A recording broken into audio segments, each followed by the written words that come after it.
Hello, listeners. It is me, Sarah. I'm here to do a couple quick announcements.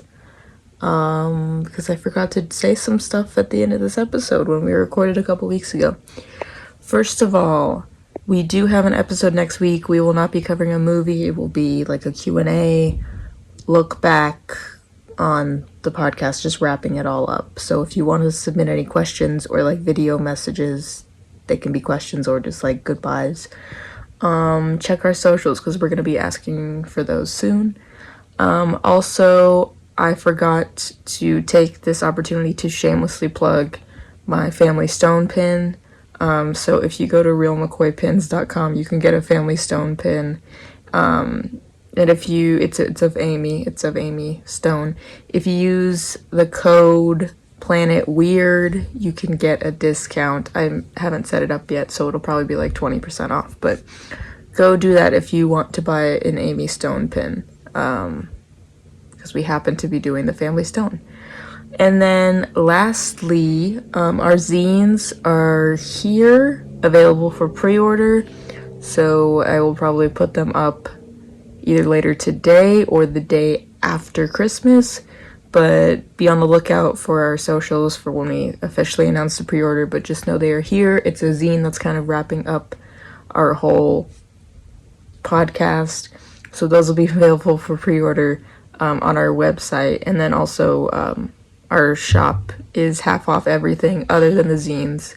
So if you want to get something, go get it for half off. Pick up a zine. Thank you for listening and enjoy this final movie review with everyone's favorite guest, Frankie Diaz. What's this podcast called? Sepsis from Planet Weird. Podcast from Planet Weird. Oh, Luck of the Irish. More like Freak Me in the Eyeballs.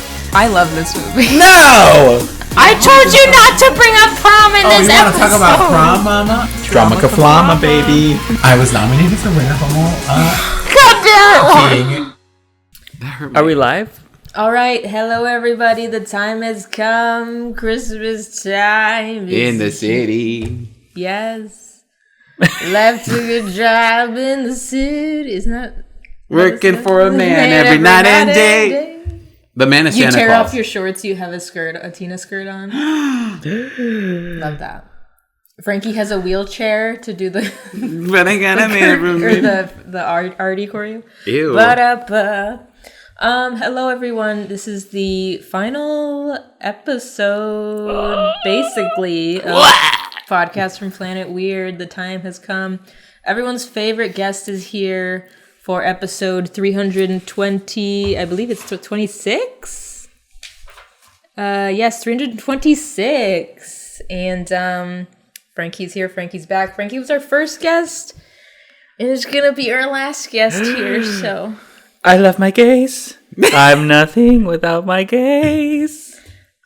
Thank you for joining us. Thank you for picking this movie. Yes, okay, I picked selfishly a movie that has zero to do with what you normally do on the podcast. And that's fine because that's what we've become. Yeah, we do. Oh, Doo-doo caca. We do. Can you scoot over a little bit? me? Yeah. Get right with one. Yes. Perfect. We do. This is a 2000s film that we're talking about. 2005. We just don't normally talk about like these like more like rom-com. Like Juan was asking why we're not doing The Holiday if we're doing The Family Stone. Because I've never seen that. Is that with Cameron Diaz? Yes. Oh, that's such a good one too. You fucking bitch. You said it because I've never. I hate you, bitch. I hate you so much. I hate you so much. Okay, this is my favorite Christmas movie. Is The Holiday your favorite? It is my favorite holiday. This What's is yours? one of my favorites. What's your fave? Like Muppet Christmas Carol. Oh, true. Yeah. But like of the ones that aren't like the kid ones that are like adult ones. Or like the classic ones. I love The Family Stone. It's so good on so many levels. Do you know While You Were Sleeping? No. Sandra Bullock? Oh, that's a good one. It's a Christmas and a New Year's film. Y'all ever seen this is a little niche one, A Christmas Story? I actually haven't seen it. Are you sure for real? No. That's crazy. Every year I'm like, I should watch that, and then I don't. I kind of love that movie. I'm not gonna lie. I've never seen that either. Oh my god! It might. Is that with Jim Carrey? Not the. What? No, that's No? the Grinch. That's a Christmas how Carol. the Grinch stole Christmas. That's a Christmas Carol. That's the 3D animated. Yeah. The Beowulf one. Christmas It's not that one? No. Oh. No, he's talking about the one from like the 80s. You'll shoot your eye out. Yeah, kid. the one with the little boy. With the bunny? Yeah. Yeah, no, I've never seen that. Yeah. Why am I the brownest person here, but also the most white for saying that I have seen that movie and love it? We're forgetting. Wait, why didn't we do Carol? We're gonna jump off a cliff. That's so far of a read. Yeah, that's Oh my rated god! R. I think I saw the guy who he becomes the villain. He's the magazine salesman or whatever, selling notions. Oh, yeah. And then he's the one that is like, you're gay. I think I saw him in another movie recently. I was like, that's that bitch from Carol. I don't think I ever seen the ending of Carol. Have I seen the ending of Carol? We watched it in this very room. Was I awake? That's The last time we saw a movie together, it did not end well for me. After swimming? Well, that's when my allergies attacked and I passed out. Oh, yeah. And I slept here and you woke me up and oh right. Did you make it through this one without sleeping? Yes. Oh, wow. That's actually That for surprising. you. I do want to say I went through because we are going to do like an end of the year and end of the pod episode just where we kind of thank everyone and close it up. So that'll come out probably like New Year's Eve. But I went and I wrote down, I tallied all of our guests and how many episodes they've been on. Because I was like, Frankie's got to have been like our most common, our most frequent guest. Lies. Well, if you include bonus episodes, it might be you. Because I didn't include bonus episodes here. Just the movies, or the movie episodes. All the album reviews. Yes. What's a bonus episode? Like the Halloween? Like when we would do... Oh, not even that. That gets you points too. But like when we do like the Hilary Duff album reviews, Ali and AJ album reviews. Those are considered bonus? Yes. Oh. Those were just for fun. Isn't that fun? Those weren't even recorded. That was just us hanging out. We didn't profit for those. But yeah, so I guess you're actually in third place. What? But you're just so busy. It's just hard to get a hold of you sometimes. Well, I consider the bonus one, so I think I'm number one. Yes. In that case, you actually probably would be number Yeah, one. probably. And you are our guest where everyone goes, oh, thank God I read that Frankie's back. And I'm actually going to listen to this one this time. You bring it in. So, yes. That's why I'm nothing without my gays. Have you guys seen that video? No. No, I just thought you were doing a thing. No, it's that wicked bitch. Oh, sorry. Idina Menzel? Cynthia? No, the original Galinda. Kristen Chenoweth? Don't Yes. call her that. Taylor, the Latte Boy singer. She's like on the red carpet and she's like, well, how do you feel about having so many gay fans? And then she says that, I love my gays. I'm nothing without my gays. And she's right. I'm looking this up. And she knows. I was here whenever you used to do sound effects per episode. The soundboard era, that was something. When I missed her. That was on my old computer. When they used to insert clips. Do you still put in, hey, Frankie? I could put it in now. Let's do our segment it- of, hey, Frankie. Hey, Frankie. Hey! You have anything you want to say? Well, I've been busy. It's Christmas. Merry Christmas. I'm so sad the pod's ending, but there's going to be so But many you cool need us things for coming. other things. There might be another pod happening. We're doing this because Frankie has given us Another job. moneyless jobs. Jobs without pay. Charity work. More on that soon. More on that soon. No one gets paid when they work with Frankie. Everyone run. Cut that. Girl, you're in danger. Okay, well, This that was... episode is gonna end your entire fucking career. But I have had so much fun on the pod. I've had to listen to so many horrible albums because of this podcast and dare watch you. the craziest movies. It's wild of you to say that and then say that you put Tell Me a Story by Lil Romeo and Hilary Duff as your number one song on that album. We all remember. And I had to watch that weird beef jerky movie where he was like in Arizona or something. No, I know. It was Buffalo New Mexico. Dreams? That's why we had Buffalo you on. Dreams. No, I was looking. I was like, we had Frankie on for Up, Up, and Away and Buffalo Dreams. Eddie's $1 Million Cook-Off was the first Oh, one. such a good one. Crazy. Some other Didn't we ones. do We did Gotta Kick It Up. Indian in the Cupboard. Si se puede. And In the Cupboard, which is Indian where in we the heard Cupboard. that person on the street. Which One one? of my favorite I want to do it. I've been doing our little Moments in Planet Weird history on Instagram, but I don't have a video of it because we weren't recording video. But we'll have to insert a clip here of when that got. We thought, what did he think he said? Like, I am mom or something? When we heard him out the window and we all got scared. Why did I write I am mom? Oh my god!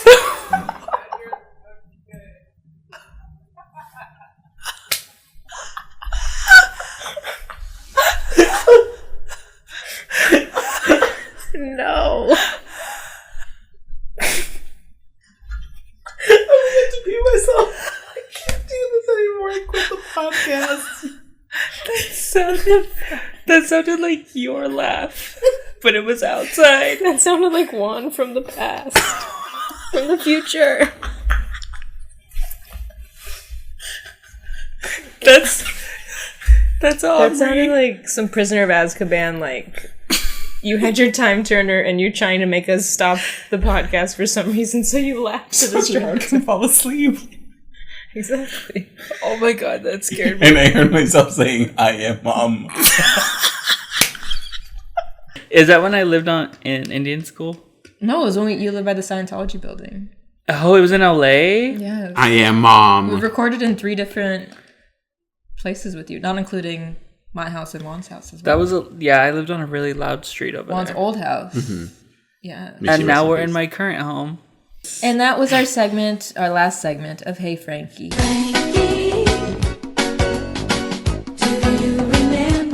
Thank you. Wow. But Delicious. yes, thank you for joining us. We said you were our first episode. Let's make sure you're the last. So we said pick a winter film from the 2000s or 90s that you could talk about. And then, first of all, months ago when we had said, like, hey, we're going to end this and you can be in the December episodes, you said, okay, but I want to pick the episode. And you said the family, or no, you said something else. Meet me in St. Louis. You said meet me. Crazy. Yes, meet me in St. Is it Louis or Louis? St. Louis. I think they say St. Louis. I think she says St. Louis in the movie too. St. Lucia? I'm going to say Louis. Meet me in St. Lucia. Stevens. I think it's St. Louis. That's right. You did Lois. say that movie, and I was like, would you believe we're not really talking about Judy Garland films on this podcast? But in today's episode, we kind of will mention her. Mm-hmm. She's in this movie. Because they are watching Meet Me in St. Louis? I got that movie in here somehow. Mm-hmm. Wow. Exactly. You just had to do it to us. But yeah, otherwise you said Jingle All the Way or Snow Day, which we've already done. I'm surprised you said Snow Day. I'd never seen it. Oh, okay. I was just looking up. I vaguely remember it because I was like, maybe isn't you, there love that one. Isn't there a snowball fight? Yeah, I think so. I think that's why I remember it. That sounds familiar. And I love Jingle All the Way, even though it used to be kind of scary to me. Yes, it's about capitalism being bad. Mm-hmm. Well, yes. So I guess let's go ahead and get into the Family Stone. We're so stoned. Oh my God! Did he find the clip? I don't know. Is this the one? Is this the red carpet? Yeah. This is the one? It's all right and it's coming on. We gotta get right back to where we started from. Love is good. Love can be strong. We gotta get right back to where we started from. Oh, maybe not. Emotional. Some of my own memories of watching it. It just brought back so many. Here, I'll find it. Sometimes the heart is a love letter to what we did. Bitch. Is it? It's right here. Look. Oh, thank God. How'd you find it so fast? TikTok. Good to see you. The gays love you as usual. I love the gays. Period. I'm nothing without my gays. Nothing without my gaze. I'm nothing. So, Family Stone. Does everyone see the pain in her eyes? She wanted Dove Cameron to be Glinda. Dove Cameron, who was her daughter in 2 separate projects, she wanted her to be. Shut the fuck. She didn't come back for the second or third one. She For wanted. Descendants? Did you Yeah. guys see that movie? Which one? The Wicked? The W word? No, I saw the musical Gamage once, and I don't remember a thing that happened. The W word? Are we not allowed to say it now? I just don't want this to become a Wicked podcast. We don't want the musical theater stands to come after us. Anyways, I saw it twice. Family The Stone. movie? Yeah. Oh my God. Family That's Stone. In the same weekend. Oh my god. Oh my god, you little theater freak. Okay. So the movie starts. Hold on, I gotta go through. It's been a minute for Frankie. Okay, I gotta go through the history here. So The Family Stone is a 2005 American comedy drama film written and directed by Thomas Bezuka. Okay. Bazunga? Bazanga.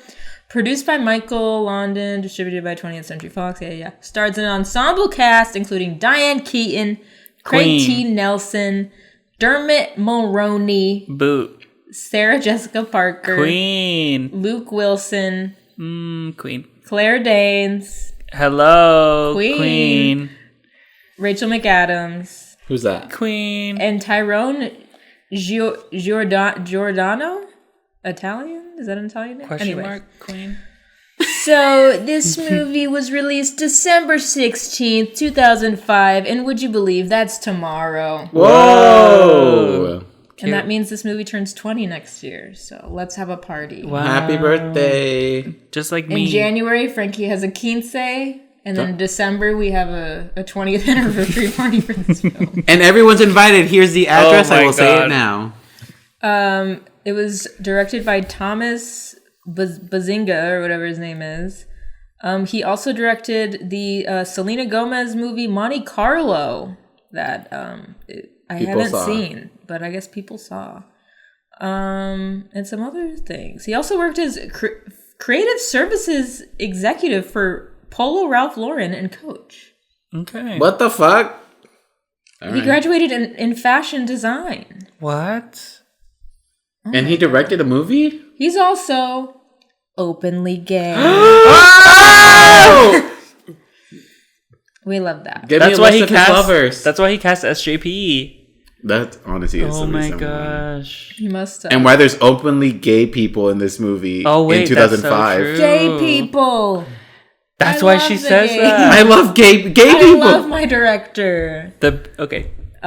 So the budget was $18 million. Does anyone want to guess what the box office for this movie was?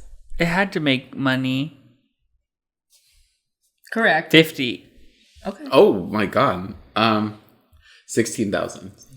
Okay. 60 I said million. it made money.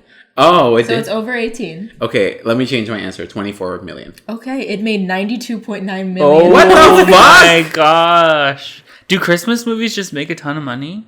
Yes. Well, think about it. It's like, yeah, probably. It's an all-white cast Everyone's with one in black man. town. Was that like around whenever like the Sex and the City movies were coming out? No, I think those came out in like 2010. that 7, 8. I think that was after. You're fucking with me because I know I watched that shit in Or high the school. 10. When did Which is when you were in high school. No. did Sex and the City air? Well, the show, when did the show end? Like 2000 something? 2004. So it was like right after she finished. Yes. The first Sex and the City and- movie got released in 2008. And what did I say? Not I that. said, and when were you in high school? And you said what? 2008, I was in middle school. I know, but you said you watched them in high school. I'm saying you could have watched them years later. No. You did not see that in theaters. This is also Rachel McAdams. She Final had movie. No, she had Mean Girls and The Notebook come out the year before. And then I think Wedding Crashers came out in 2005. So she was on that hype. The Hot Chick, did that come out before Mean Girls or after? I never saw it. But this was her era as well. So still is. We all saw Disobedience. Yeah, like in all of the posters I saw for it, they put her like right in the front. She's even like more in front of Diane Keaton. Yes, and They this one on wanted the people to front. know. And SJP is in front of Diane Keaton. And they do not show the brother, his No, partner. They said deaf people know. They said the faggots, get them out of here. They're not on any posters. They're not. Oh my I was God. looking at every single poster and they're not on any of them. And Claire Danes, though I love her, one of my favorite actresses ever. She's barely in this movie. She's barely in this. It's Why is she weird. She's in a total of maybe 5 minutes of this film. And there's it's one a great 5 minutes. There's a poster where it's like a window pane and like each section of the window pane is like a different person. There was 2 open and instead they put a picture of a ring and like SJP's arms crossed. Like they could have put them in there and they're Julia's even in it. they're like, no, let's throw a ring in there. That must have just been Fox. It's evil. The director was probably pissed. I know, imagine how sad. These Esslers are my friends. Well, anyways, yes, this did make money. Also, music by another openly gay man, Michael Giacchino. And we love him. We love him. He did Ratatouille. He did Lost. What else did he do? Other things. Incredibles, I think. Love him. Incredible. Yes, incredible.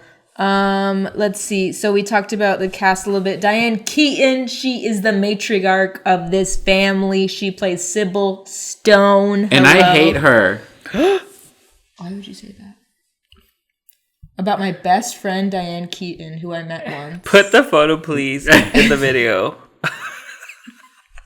Is she wearing like a bucket hat or something? Oh God! She's wearing one of her hats. You're so right. This poster's fucking crazy. Yeah, see, they could have put them in there. A ring there, and they put a ring, as if the ring talks. During but why did they make it? Why did they make this look like she's like a bitch ruining this family? Like that's not even her role in this movie. That was her whole role. Did I watch the same fucking movie y'all did? Listen, I've had people. Julia is in the poster. Who's Julia? Who's Julia? The sister, what's her name? Julie. No, I was saying that Julia Louis-Dreyfus is they in there. didn't show the she's brother. Not even in the movie. I'm saying, but like they didn't show the brother or his partner. The other sister or the brother, either of them could have gone in these slots. Right here, they didn't put Twilight Mom? No. Oh, I forgot about Twilight. She's barely in this too. And her husband as well.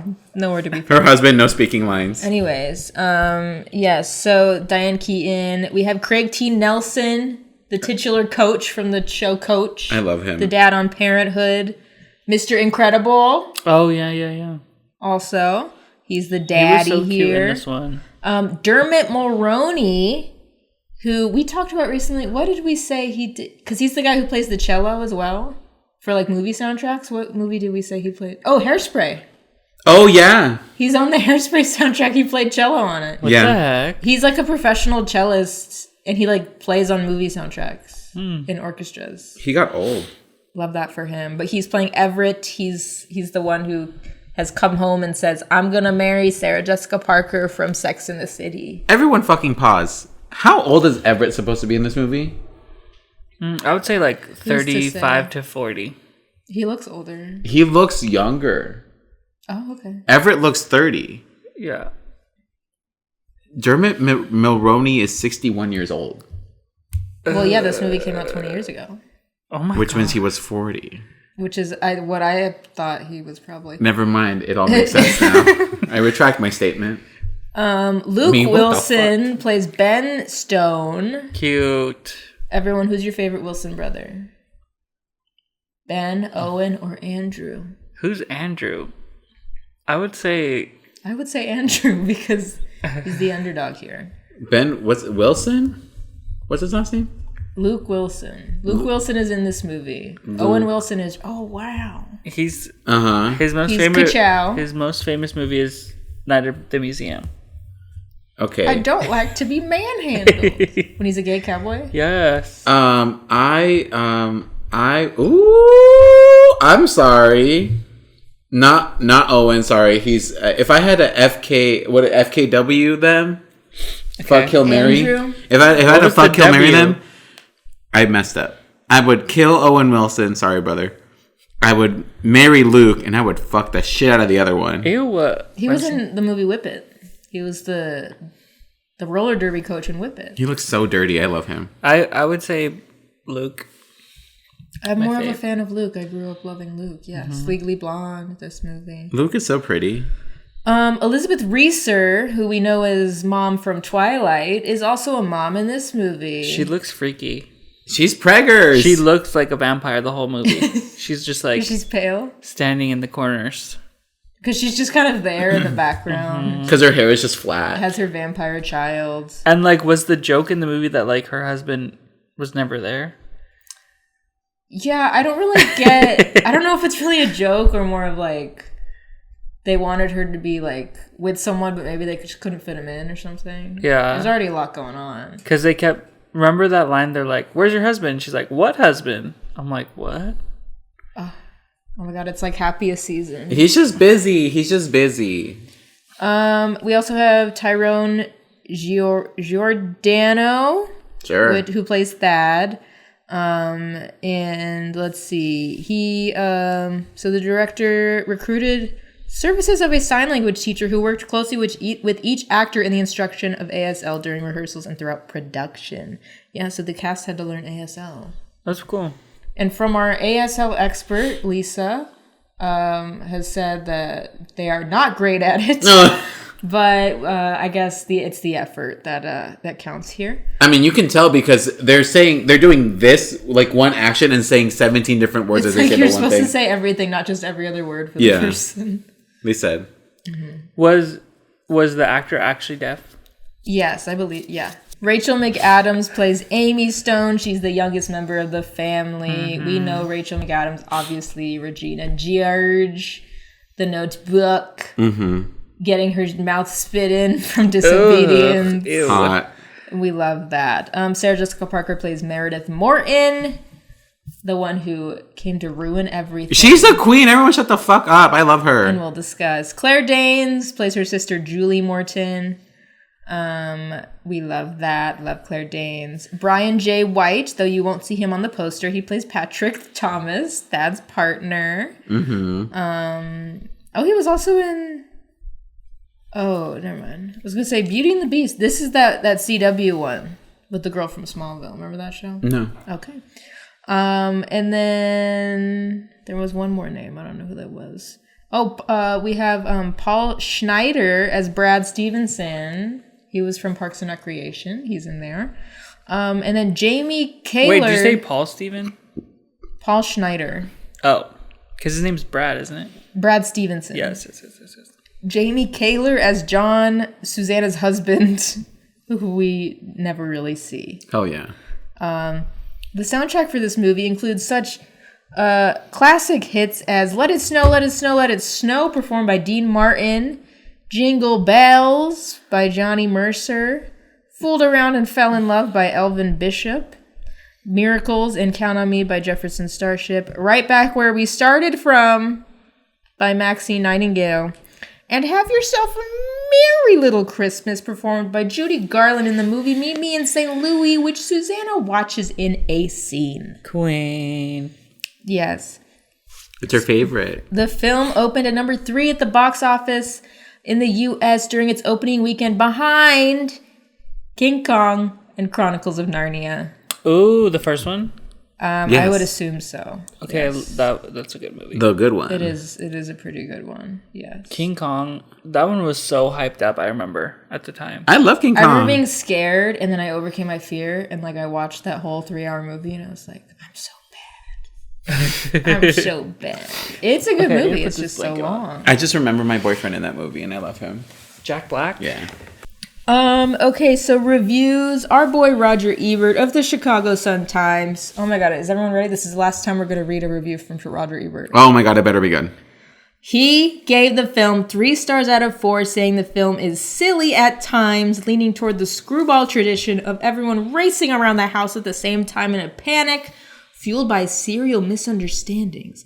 But there's also a thoughtful side, involving a long and loving marriage of Sybil and Kelly. So wow, that's as good as we're gonna get from him. So that's lovely. I hope he's okay. Rachel McAdams did win a Teen Choice Award for Choice Movie Actress Comedy, but it was also probably just for Wedding Crashers because they just kind of put them together. Word. While I look up the trivia here, what's everyone's history with this movie? I love it. I watch it I probably watch it 2 to 3 times a year. Because every time I go home for Christmas, my mom wants to watch it, but then Gerard's family wants to watch it too. Because everybody just loves it. Everyone just knows. What is with everyone in loving this movie? It's so good. And whenever we watch it at home, we're always like, oh, that's so totally you. You're that character, you're that character. Guess which one they say is me. That's wild. You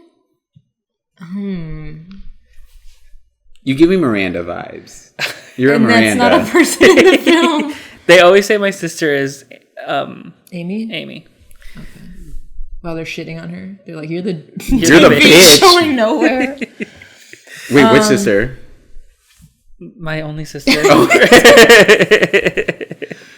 I don't know. Do they say you're I think you're the deaf one. To me, you're either Sybil or you're Ben. They say I'm Ben. Okay. Was that bad? Because you're artsy, but I'm also like, you could be Sybil. Wait, which one's Ben? Sybil. I Luke can't be Wilson. Sybil. Yes, you can. I said, I meant of the siblings. Oh, okay. Yeah. You give me... Miranda. There's nobody named Miranda. I'm a Charlotte. Okay, what's your history? I'm Samantha. Oh, I am a Samantha. And we know that. My history with this movie, this is the first time I've ever seen it. Oh. Literally hours ago. When I woke up from sleeping. Had you heard of it? No. Wow. I didn't know this movie existed. You've never even seen like a poster? I think I've seen that poster like in like the deep recesses of my mind. I know I've seen it like at a Target or like Blockbuster when it was still around. Like I can see this poster existing in my mind, but I can't like recall where, when, or how. And this is the first time I've ever seen it, and it pissed me the fuck off. Oh, okay. And it can't. But in like in a way that like at the end I was like fine, but during it I was like everyone needs to shut the fuck up. I think it's not just you, because I remember. So I love this movie. I think I first saw it. I don't think it was high school. I think it was like college. I think I was. So like I've loved like Claire Danes from My So-Called Life when I started watching it in high school, and then. Like, I remember hearing about this movie, wanting to see it. Brandy, my friend, at her house. Bless you. They had, like, a DVD of it. And I was like, hey, Jeff, her stepdad, I was like, can I borrow this? Like, I want to watch this movie. He was like, oh, yeah, whatever.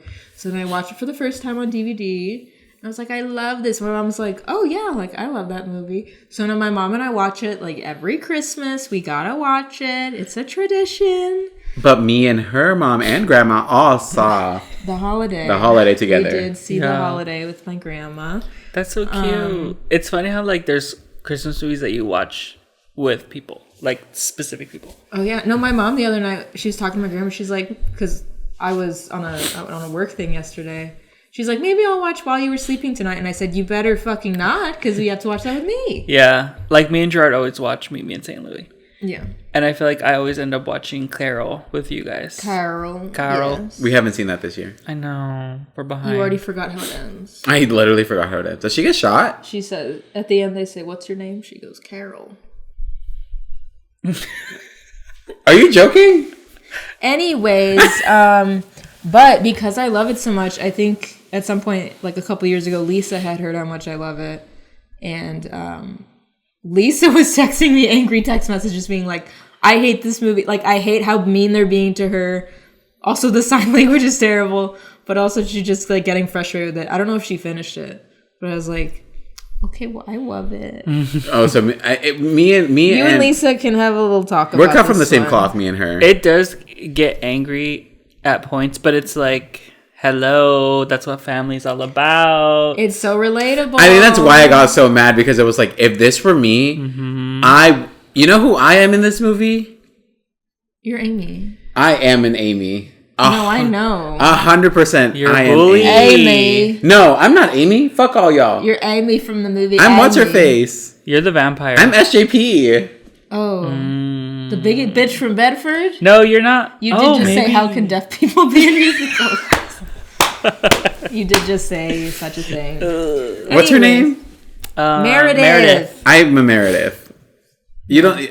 I'll be shooting for my own hand. I'd be shooting for me own hand. I'm a Merida. I do think what I also love about this movie is the house that they are in. It's so cute. It's so cute, and it's like, it looks real. Like, it looks like people actually live there. And just, I don't know. Because there's like a bunch of shit everywhere. There's like it's like crowded. The kitchen looks like, people have been there. The living room looks like people like other people. I will walk into people's homes, even in real life, and it looks like no one lives in that fucking You're like, house. I know you just cleaned up before I came. Are you talking about my house? No, you have decorum. No, there was chicken on the floor when There's chicken skin. I didn't see any. I'm talking about like skin. white people's homes. Like I'll sometimes walk into a white home and it looks like, like everything is clean. I think it's just rich people homes because they're like don't ever live there. Like they're never really That's there. true. That's true. But this one, This while movie they're caught- obviously extremely wealthy, it looks like they actually live there and like they work from there. Yeah. Like how the like in the kitchen, the mom's like has her desk. work table. It like looks And like then she's when, actually on there. when Meredith put stuff on her desk, she's like, "Who the fuck put all this Yeah, stuff on literally, my who put this desk?" shit here? Who moved the goddamn coffee? Wait, but what do you think the mom does? Dementia? Like what's her job? Does Like what's her job? that's not Nothing. Dementia's not a job. Because the dad's like a teacher, He's a professor. like English. I think psychology. Oh, probably English because he I says don't whom. know what she does. She kind of gives me like liberal arts. She gives me like journalism vibes. Like she used to write for a paper or something like that. She was an undercover reporter. She went back to a high school. And I feel like they always put Diane Keaton in like a crisp white button up. Oh, they always do. And we love that. Diane Keaton always looks the same and kind of plays the same characters in all these movies. And she always has Father of the Bride, this. same hair. Yeah. A She's bitch like, I am mom. not putting on a wig and I am not cutting my hair. And they're like, Yes. okay. First Wives Club. They said sure. And she always has a crazy amount of rings. Just a Seven queen. Rings was written about her. Okay, so some trivia. Writer and director Thomas Bazusha put the 9 cast members playing the Stones through several weeks of rehearsal so they would bond well enough off camera to convincingly portray a family. Not Meredith. They said put that bitch in the corner. Well, she's not a Stone. This included a crash course in ASL, as 8 of the 9 characters would be called upon to use it. While some critics and the cast members pointed out that their ASL was subpar, it was actually a realistic portrayal of a hearing family's use of the language, which is often perfunctory at best. Yeah, I doubt that they're doing it when they're not in that house, you know? Yeah. Because they all live apart, it seems. Yeah, they're probably picking back up on it. Yeah. Let's see. When Luke Wilson is telling Meredith about Everett's allergy, Sarah Jessica Parker shouted, "I didn't know!" in one take as a joke. And they kept it. That was improv. You can tell Luke Wilson genuinely laughs. Let's see. Diane Keaton was the first star to approach the star in the role. She was instantly drawn to it. And she was the glue that held everyone together, obviously. Luke Wilson chipped a tooth while filming this movie and asked Diane Keaton to recommend a dentist. She decided to play a joke on him, and when he called the number she had given him, it was actually the number to a psychologist. Classic Diane. Oh, she got us. She did her classic bit. She got me. Let's see. Don't He's like, care. but what about the fucking dentist? Actually, my tooth hurts, bitch. I'm bleeding. Help me. Why did he ask her? She has veneers. He says you must have the best dentist in town. She probably has like really good veneers. I'm gonna be so for real. Does she live in Hollywood or like No. New England? She has to live somewhere nice. I think she lives in New York. She gives New York. She's a New York person. Just like she's SJP. also like still. This is the only thing I should have talked to her about this when I met her. I should have been like, "Hey, girl, I'll help you get out of this." But I think she's like still friends with Woody Allen because they like dated for a long time. She's in his movies. I should have told her and been like, "Let me help you. Let me help you." Blink cut twice, ties. girl. Blink twice. Yes. Let's see. Patrick shows some sympathy to Meredith, hinting that the Stones gave him a hard time as well. Prequel movie. We do Patrick coming to the house. for the Girl, first Patrick time. should have stood up for this girl more than he did. I'm gonna be so for real right I now. didn't like what they were doing with Patrick. It seems like they were always having him cook, plan all the meals, clean up the kitchen. I didn't like how they were being like, Patrick, you're black. Yeah, it was a little bit weird. Well, who said that? That was Meredith. No That one was said Amy. that. No one said that. Race? No one said that. It was Amy. Why are you still pointing at him? Race? It was Amy. It was her convoluted plans. Amy's little racist bitch ass But I guess like in every family, there's like one person who like is racist. cooks the most. What are you still? It's just strange to me. I assumed. Is he like a chef? That's what I assumed. Yeah. I've always assumed that he's like a chef. They can afford a baby on chef salary. Afford a baby? They had to buy I mean, it. I guess they did buy it. Well, he's an architect. No, the brother Ben. Thad is an architect. Oh, Thaddeus. Thaddeus. That's such a strange name too. Love it. Why is he the only? Let me ask another fair question. Why are all the siblings not looking like each other? Let me be so for real. It's Hollywood. Because Luke Wilson looks nothing like the other one. Who? What's the Matthew? What's the New York one? What's the business one? Everett? Everett. Everett. Yeah, Ben looks nothing like... No, what is he, Ben? Ben, Everett, Thaddeus. Ben looks nothing like Everett. Everett looks nothing like anyone. And then Thaddeus, he looks damn right adopted. And Maybe he was. Because he... What is going on outside? It's the dog. The dog that lives up in the street? I thought that was a small child. No, I thought it was a couple yelling. I think that they leave their dog on the balcony and it goes crazy. At night? Some new people moved in behind us and they've been leaving their dog out at night. And I'm about to go rescue it because it's making Marty bark and that dog is barking all night. So if anyone wants to help me, please call me. I'm gonna be so for real. My dog also sleeps outside and he barks at night. If you're cold, they're cold. Let them in. Exactly. Not the grinder sound. No, it's a text. Don't be fucking rude. It's a But text. the movie's amazing. I will say that. Through all of the weird things, it's just such a good holiday movie. Despite my rage, I'm still just a rat in a cage. I'm just still as a rat in a cage. I also enjoyed it. By the end, I was like, fine, I'll give it to them. Fine. Yeah. Fine. Someone needs to slap half of the people in this cast, but fine. Fine. Half of these bitches need to get punched. Well, that's the point of it, I think. And we'll go through it. And I'll tell you who it was. Let's go through the beats here because Meredith, we get introduced to her character in the beginning. She's like that business bitch on the phone. She's saying like, I don't fucking care if it's the Friday before Christmas. This person needs to do this. And then you have her kind of bossing Everett around saying, pick this hat for Amy. No. She doesn't say pick this. She goes, the red one. Get the red. Select the red one. Yeah. She doesn't tell him. She tells Amy the would clerk. not wear either of those hats. Did she even get those for Amy? Wasn't it a scarf? It was a hat? I think they were it was a hat. I miss shopping at the mall.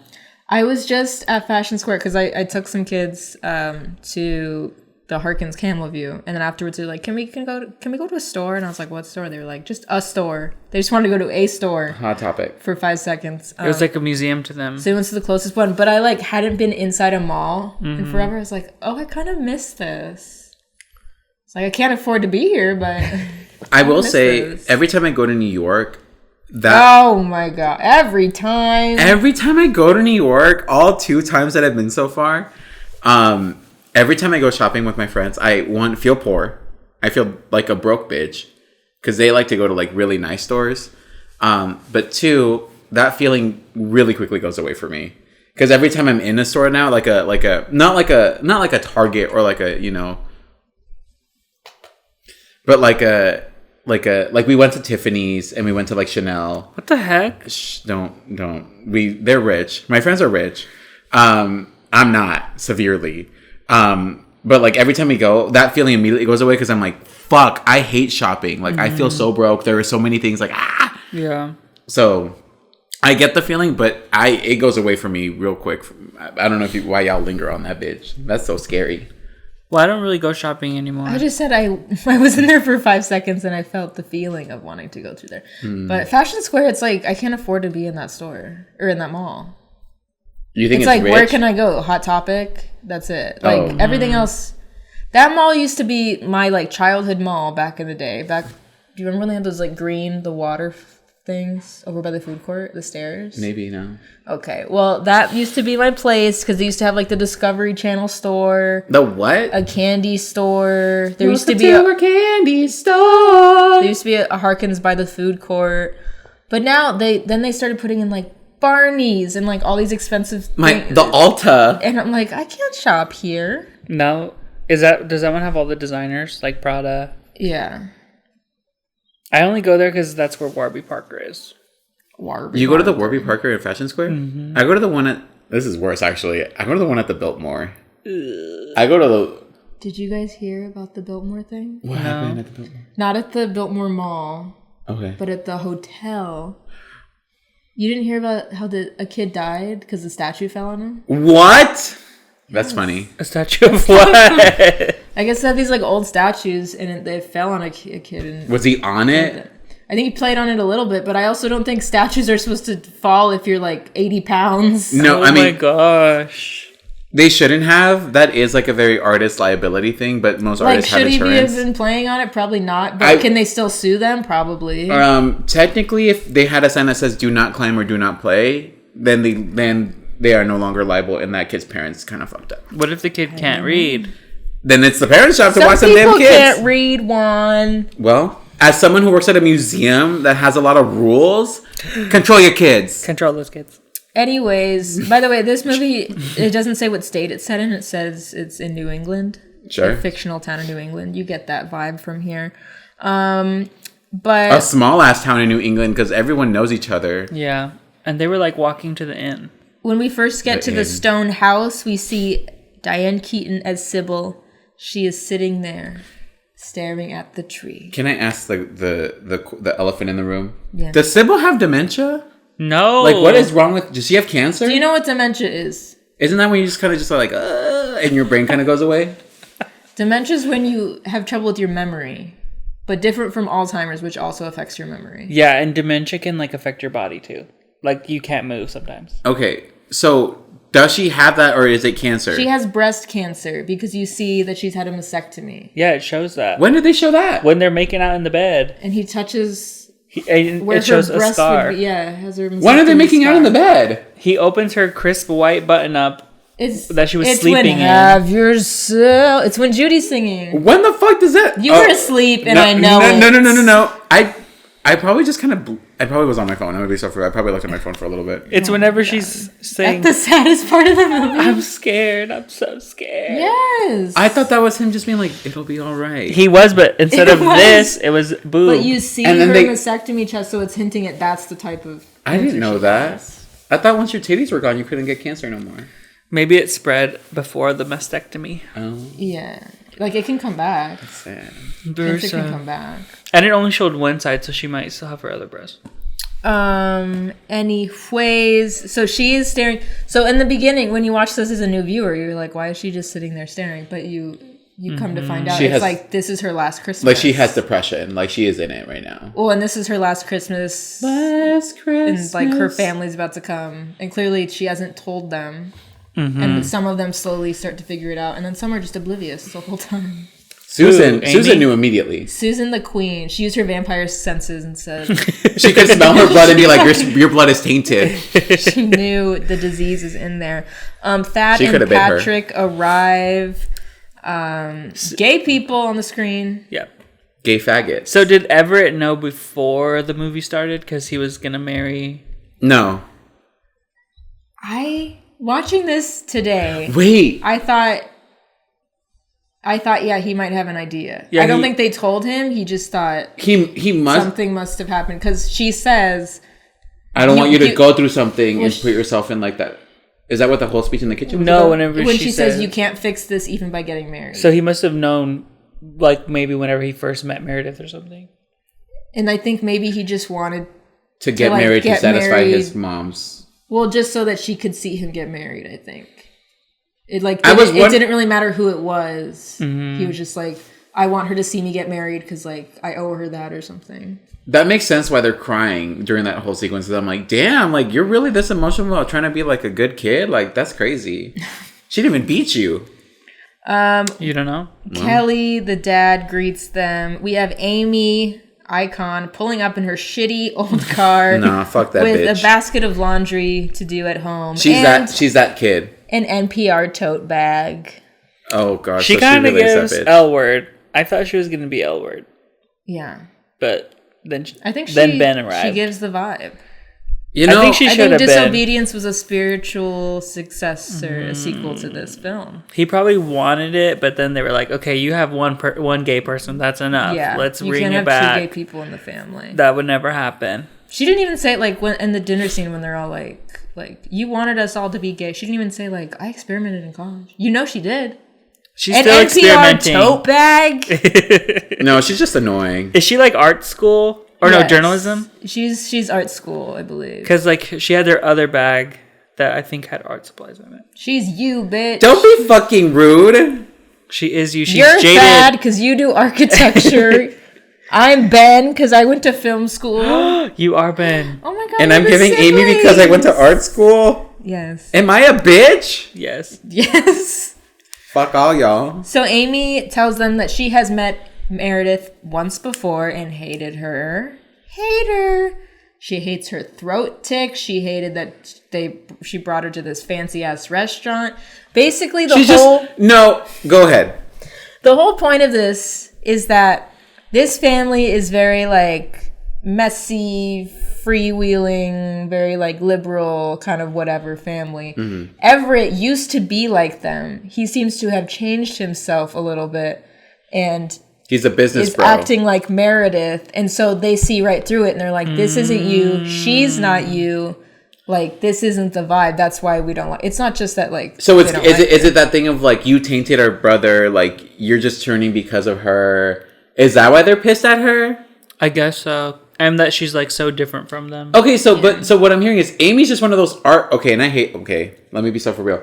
I hate these art bitches that are like, I'm vegan. I shop at like, you know, organic stores, like blah blah blah. I'm talking to you, bitch. I only eat lunch meat. Like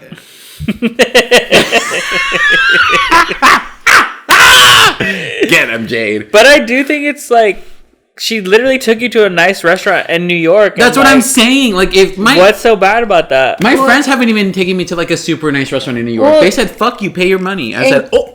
Clearly, it's also just that Amy is always gonna be the bitch Judgmental. because they say like you did the same thing to Patrick. She's like, Patrick, I love you, and Thad's like, that took years. So clearly, even like a chill guy like Patrick. But that's what. Okay, so later on, that's what pisses me off because Patrick, instead of being like, Amy, stop, I know what you're doing, he goes, you are racist to Meredith, and I'm like, can y'all relax? Because at the dinner table, he's like, I think we've been hit twice. And I was like, can we calm down? Well, like, yes, Amy's being a bitch, but like, she didn't make Meredith say all that shit. Yeah, that was crazy. Team Amy. No, I support Meredith in everything she did.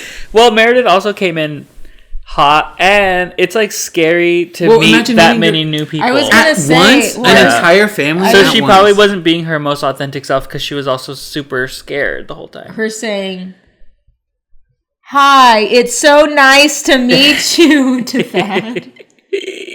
And she's just a businesswoman. Like she's trying she's to like different. she's probably like, I don't hang out with my family. Like I really, because they were like, why does she bring her sister? It's probably because her sister's the only person that she can talk to, or like that she does talk She's to. just ignorant. It's also funny because it's like, why does Julie even like her?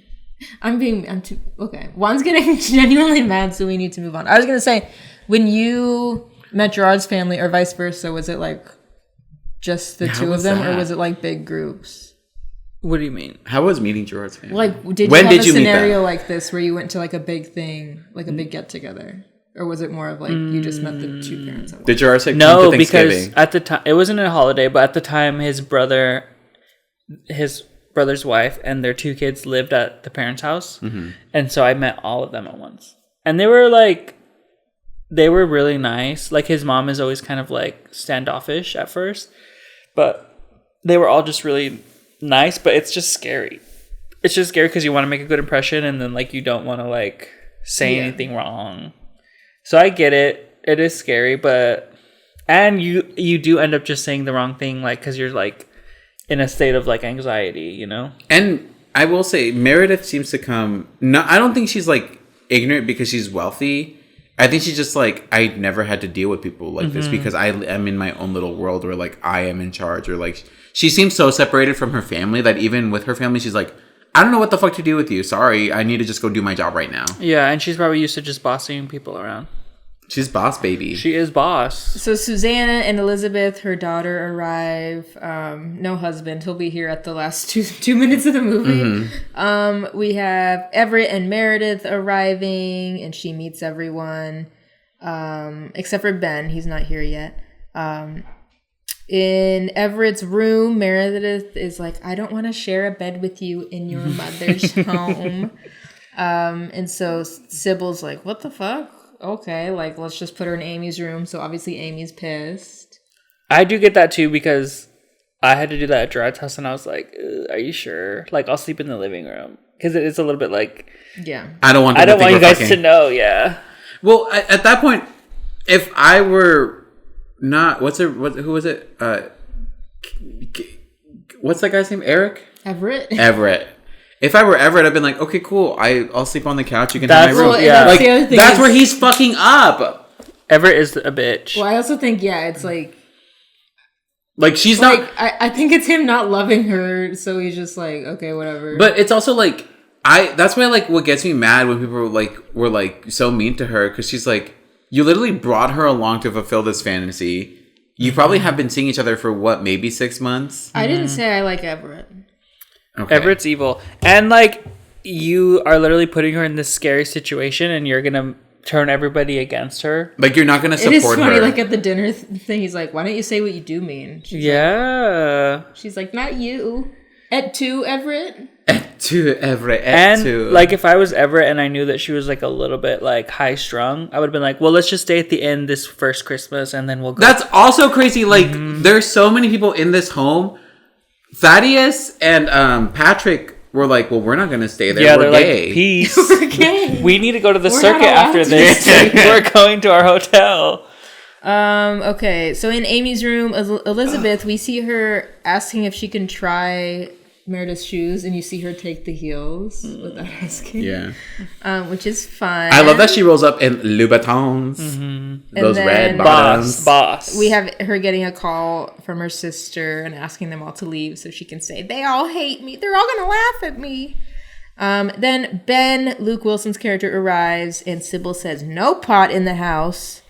And then when he meets Meredith, he is smiling and nodding. Because he knows he's going to fuck. He says, oh, okay. He says, I saw you on Sex and the City. Okay, pause. I need to go pee. Oh. Go? No. Oh, Jesus Christ. And we're back. Okay, I don't know what we last said, but anyways. Okay, so we're in the kitchen. Meredith sees Elizabeth trying to fix the heels. Because she was running around in them heels, and this girl was trying to fix them, and she snatches them out of her hands. And the mom is literally just like, oh, we have glue. It's like, she just ruined like $1,000 shoes. She doesn't know. Those aren't Louboutins, but they looked expensive.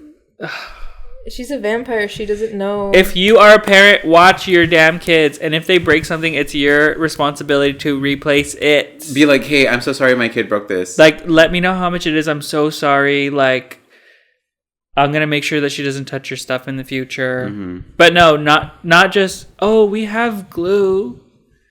Ew, it pisses me off. There's literally a Sex and the City episode where Carrie gets her shoes stolen. By that kid. And it happened again. Wow, the trauma that she had twice. By this child. When'd you get that face? Which one? Oh, I got it in Mexico. Cute. Anyways, so then she's gonna run and try to go fix them, and Ben says, hurry, we're all gonna be down here talking about you. Iconic line from the film. At least Ben is real. Yeah, Ben's At real. least Ben is so real because he's like, we're all gonna talk shit the second you leave. Like, you better stay here so you can at least defend yourself. Yeah. I just think the family's jerks. Like, they're all just jerks. They're all assholes, all of them. Yeah. Honestly, I'm gonna be so for real. Ben and Savannah. I think Ben and Susanna are probably the least problematic of all of the siblings. Susanna's kind of just like, I'm over it. Like, Susanna's just like, I'm a fucking mom and I'm pregnant. She's like, don't talk to me till my husband gets here. They're like, when will he get here? You'll see. You'll see. We'll see. We only were able to pay him for one day of filming. I think the thing No is lines.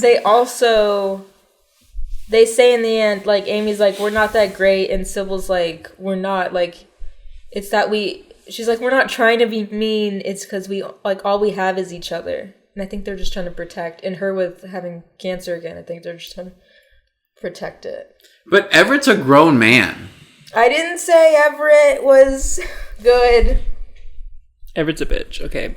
And then? And then we have, in the car, we have Meredith telling them how she met Everett in Hong Kong. Amy's banging her head against the seat. They're all kind of staring at her. Then we go to the pizza place, and she's still talking. Amy and Thad just staring at her like... She's telling a story. I know, but I have been in those situations where someone's just like... she just doesn't know when to stop. Yeah. And I get it. It's the anxiety and everything. Is that me? He's getting so mad. And she doesn't know how to read the room of like, oh, these people don't care. Do I do that? No, no one's talking about you. You've never been to Hong Kong. You're too fucking broke to go to You Hong. do this with New York. No. So she did kind of go a little crazy there. Yeah. Well, it didn't help that like Amy also was like, when I went with her, she wanted to shut the fuck up. Yeah. Well, and then whenever it talks about like monks who took a vow of silence, and Amy goes, "A vow of what?" Being like silence. You guys know what that means? Yeah. So she's just she's a yapper, poking the bear. She's just yapping all the time, and it's like literally their love story of them meeting. Like, it's important to her, and like you see Everett like second guessing everything. He's like, we did? He's like, oh God. He said, get me out of this. I just want mommy to see me marry someone. I want mommy to love me. Yes. And then let's see, we have the charade scene. Fuck that whole... See, that shit pissed me the fuck off. Because it's a simple little game of charades they're playing. And this bitch... Amy, like this is literally the bitchiest move besides the mom like yelling at her at the kitchen table. Like I think the kitchen table and the charade scenes are the two scenes that pissed me off so much where I'm like, Meredith is right and Meredith should leave. Yeah. Like Meredith is so right, she should not be here. Fuck all y'all. After that happened, I was like, yeah, I would get out of there. Because you don't have to say everything because I'm about to go in. Amy is out here being like, oh yeah, it's Meredith's turn. I'll pick one for you. It's like, one, that's fucked up, and that's not how you play the game. It's supposed to be blind all the way around. That's a setup. That's a setup right there. Also, what even is that movie? What? The Bride and the Devil Black or some shit like that? The Bride Wore Black. The Bride Wore Black. The Bride War. The Bride Wars? Black? Bride Wars, that's a movie. So first of all, she does that shit.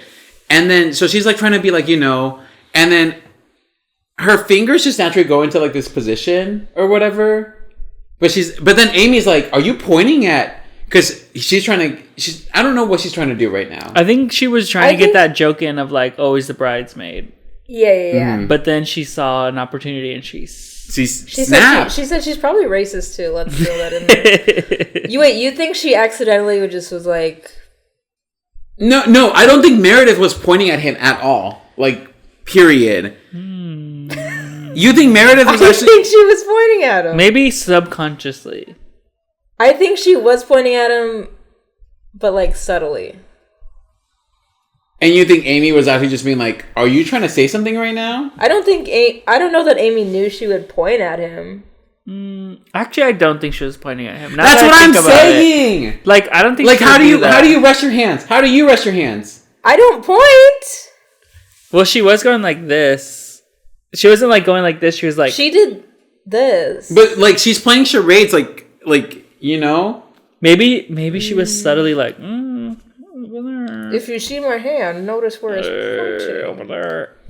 At that N word, no. I don't know. So we'll never know, but we know that Amy's a bitch for setting her up. But it's also like, that was the perfect time for people to stick up for who's Thaddeus' partner? For Patrick to be like, Amy, what the fuck is wrong with you right now? To be like, clearly she's not doing that. Also, like, I'm gonna be so for real.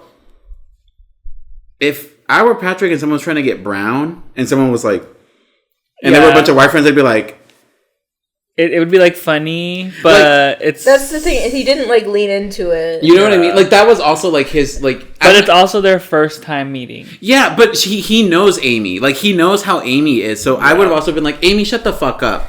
Black. Yeah. But also, I think no one knows this movie, so that's also part of it. Yeah, I've never heard of it. Oh, you're pointing at me. Oh. Also, how do you like? How do you charades black? Maybe like covering your eyes. Blind. Oh, true. Block?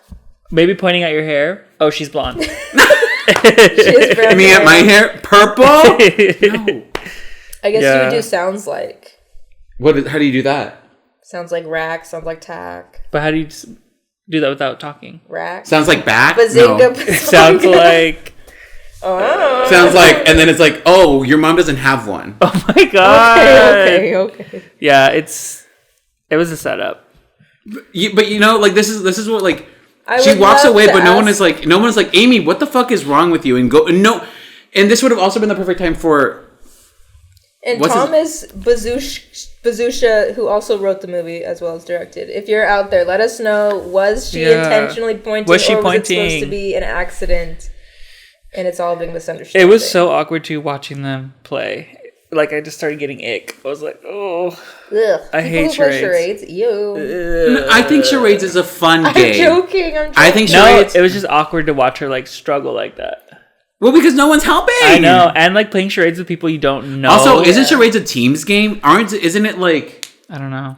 Oh, like, half the room. Yeah. Isn't it, like, half the room is guessing while the other half is like... Yeah. But I think, like, playing charades with people you don't know where you can't, like, make inside jokes, you know? That's hard. Mm-hmm. But, like, I'm gonna be so for real. I think Thaddeus' partner is kind of also a bitch for, like, not being like, hey, I've been through this shit. They're gonna be like this. Like, yeah, especially Amy. She's an asshole. Like, that would have been the time for him to stand up and been like, go after her and be like, hey, I know, even if you were, I'm sorry, I should have said something. Yeah. They are like this. Like, you know, you're fine. Like, that would have been great if she had one fucking person for her, and that would have been him. But I think He's he's also just like, I'm not dealing with this anymore. I went through this. I'm gonna go stay at the hotel. Like, I went on my own. You can go on your own. You, good luck. I'll be at the inn. But I'll be at this. My circuit but it- party. Yeah, But I'll if be at the it- circuit after. Girl, I guess. But also, like, imagine if Amy were doing that to you, had done that to you, wouldn't you be like, you're a bitch, I'm gonna go console her, everyone, one of you, shut the fuck up. Like, Yeah, I guess I would be like, yeah, try. I'm not gonna deal with it, but also I'm gonna be like, hey, girl, like... But also, he doesn't really know how long Meredith's gonna stick around. So is he gonna, like, ruin his relationship with Yeah. Amy to, like, be on this random ass girl that he's barely meeting? Like, Yeah, it would suck if he, like, I mean, it wouldn't necessarily suck for him. He'd still be, like, a good person. But, like, for him to stick up for her and, like, make this a big thing, and then she's gone the next week, and he's like, yeah. what? I wouldn't care. Well, I wouldn't. have any of your siblings ever brought home a partner? Yes. More Did on they that. point at you when they said brown? when they were like, faggot? When it was- Sounds like, and when they were trying to get pantomime baguette, and they were like, well... Yeah. Like this? I don't know. I just think that he's like, I'm not dealing with this, but also I don't know this girl either. I'm gonna stick it out and, like, see what's really up before I do anything. I don't know. If I were him, I would have been like, Amy, you're a fucking bitch. Do not play the race card. Not with me. You know what I mean? Especially after going through that. That's where I would have been like, fuck you. Anyways. I mean, he says thank you, Amy. Like, he points out that she was a bitch for doing that, but he doesn't do enough. Exactly. Like that. Like, why is no one... I would have turned and smacked Amy in the fucking face already. Oh my She god! gets nuggied. No, Luke Wilson I would have gives been her like, a I would have been noogie. like, stop. And the whole movie, she's getting tossed around. Like, they keep hitting her. They keep bumping into her the whole movie. smacking her. She deserves And more. she's the youngest child. Okay, later we have Meredith telling Everett that he is starting to look at her the same way as the family does. And he's like, what are you talking about? That's not true. But we all know that that's true. In the parents' room, we have Sybil telling Kelly that Everett wants Grandma's ring to propose with. She's like, that's why he fucking came here. I know he wants it, and I'm not gonna give it to him because I hate her. But you promised it to him. The mom also is about to get a fucking... I don't even care if she has one tit. I'll punch her in it. Okay. I hate the mom. I hate this mom so much. And this is also, like, we talked about with Everett not being, like changing and, like, not really being himself, was that Kelly says that Meredith doesn't trust herself and Everett doesn't know himself. Because him being with her. He's like, this is a different person. And, like, Yeah, because that's not really him. It seems like he's more, like, artsy, Well, but the he's whole- playing the role of No, because he business. finds the trophies in his... What are the trophies for? It was for Football? a sport. It was like baseball or something. Okay, I think He's that's like, a good indicator. No. Because she's like, why are these in here? And he's like, don't worry about those. That's not me. But the whole thing, him wearing a tie and then being like, take off the fucking tie. Yeah. So he's hiding his baseball bro, His frat boy energy. art loving. Then we have the next morning in the kitchen, Sybil talking to Amy about Brad in front of Meredith, saying, "Oh, he's still in town. He's been asking about you." And then the iconic The scene. mom is crazy. She's wild. Imagine being like, "Oh yeah, the guy who, like, fucked my daughter is here." Like, He fucked the shit out of her. that's Get back together with him. crazy. Yeah. wild. I think it's like she's just too. It's like where you get a little bit too Comfortable with your kids. too comfortable. Like there needs to be a little bit of. Well, that's what rubbed me the wrong way later, and why I agree with Meredith later in the dinner scene when she's like, "I wished all my kids were gay." I'm like, "Shut the fuck up, girl! like... Don't be that white bitch." I hate moms that are like this. I hate white bitches that are like this. I wish all my friends were gay. I wish all my sons were gay. Shut the fuck up. Okay, so then we have the iconic line of when Meredith tells Got me Amy, heated. "I don't care whether you like me or not," and Amy says, "Oh, of course you do." She got her with that one. She kind of ate. She kind of ate with that one. Got her. Like Meredith, you should have just been like, "I don't give a fuck what you think about me," and then walked away. Mm-hmm. But you stayed and you heard, "Of course you do." No. But she followed it up with like, "Or what you think of me." I would have been like, "I really don't give a fuck what you think about me." But she can't say that because it's a lie. It's on her face. She's literally there to why meet are the you family, still there, to girl? get Make a good approval, impression. to make it a good impression. I would have just been like, "You're a fucking bitch, Amy," and then walked away. That's what I feel like. In a year, they would have got there, been like, "Oh my god, Amy, stop being a bitch," and then Amy would have been like, "Oh," but I feel like if Meredith directly said like, "You're a fucking bitch" or something, Amy would have had more respect for her. Yeah. Yeah, like if she called her out, just being like, but she's too proper. She's and like tiptoeing around her. So, then we have Meredith leaving to stay at the inn because of that last interaction with Amy. She's like, "Okay, I've had it." Everett yells at his family, especially Amy. He's like, "I fucking know it was you that said some shit." He's yelling at them. He's banging on the counter. that was scary. That was the one point when I was like, Everett, finally, thank God. Now go after her. Mm-hmm. Go drive her to the inn. Go with her. Like, stay with her. But he's over here being like, I don't know. I didn't like that scene. He was like bullying everybody. no, hell no. It is interesting that he doesn't stay with her Yeah, why didn't he go to the inn? because he drives her there to like check in, but he doesn't stay over the night with her. Like, he's just still staying. Oh yeah, at he home. stays at the family home still. Yeah. But yeah, it's weird that he didn't stay with her at the hotel when they came together, and it's the first time that they're ever together in their new Have they not family's fucked? house. No, I'm sure they did. I'm sure they. How long have they been together? Undiscernible? I would say 6 months. But like, imagine me taking Gerard to New Mexico with my family, and then he's like, "I feel so uncomfortable. I'm gonna go stay at a hotel," and I'm like, "Okay, bye." Like that's like, what the heck? Okay, I'll see you at breakfast. Yeah. Like, come over for breakfast. It's like That's so evil. he should have stayed with You can her. get 2 bedrooms in a hotel. If I was Meredith, if I was in that situation and Gerard brought me here and I was like, I can't be in that house. Like, let's go to a hotel. And Like, then he's you need like, to come with bye. me. I'd be like, oh, actually, I'm going to go home and I'll see you later. Bye. Yeah. Like, Actually, I'm gonna go Like, home. I'm done making an effort. yeah. You can send me a text, but I probably will not reply. And you're going to pay for my flight back home. Goodbye. Bitch. Yes. And now you're thinking about it. I'm getting mad. Meanwhile, Ben gives Meredith a mug of coffee and tells her he had a dream about her. He also says it's Sybil's favorite mug, so bring it back or she'll kill you. That was like his way of like, don't leave, please. Like, But it's also him stretching his fucking crotch in front of her. Oh my! If I would have been like, you want? Okay, Jesus Christ. but he's like doing a little like, this will make her come back. I was gonna say that is a plant to be like, you have to come back now. Yeah. Because you have or my she'll mom's murder fucking you. mug. Yeah. Yes. But if I was Meredith, I'd have been like, bye. Smacked it on the fucking ground. Yeah, Be crushed like, no, I it. don't want it. Okay, later, Kelly says that they are going to welcome Meredith and Julie back. Because Julie's now going to come. Because she called Julie The to come sister. stay, her sister. But she's like, he's like singling out Amy. She's like, what the fuck did I do?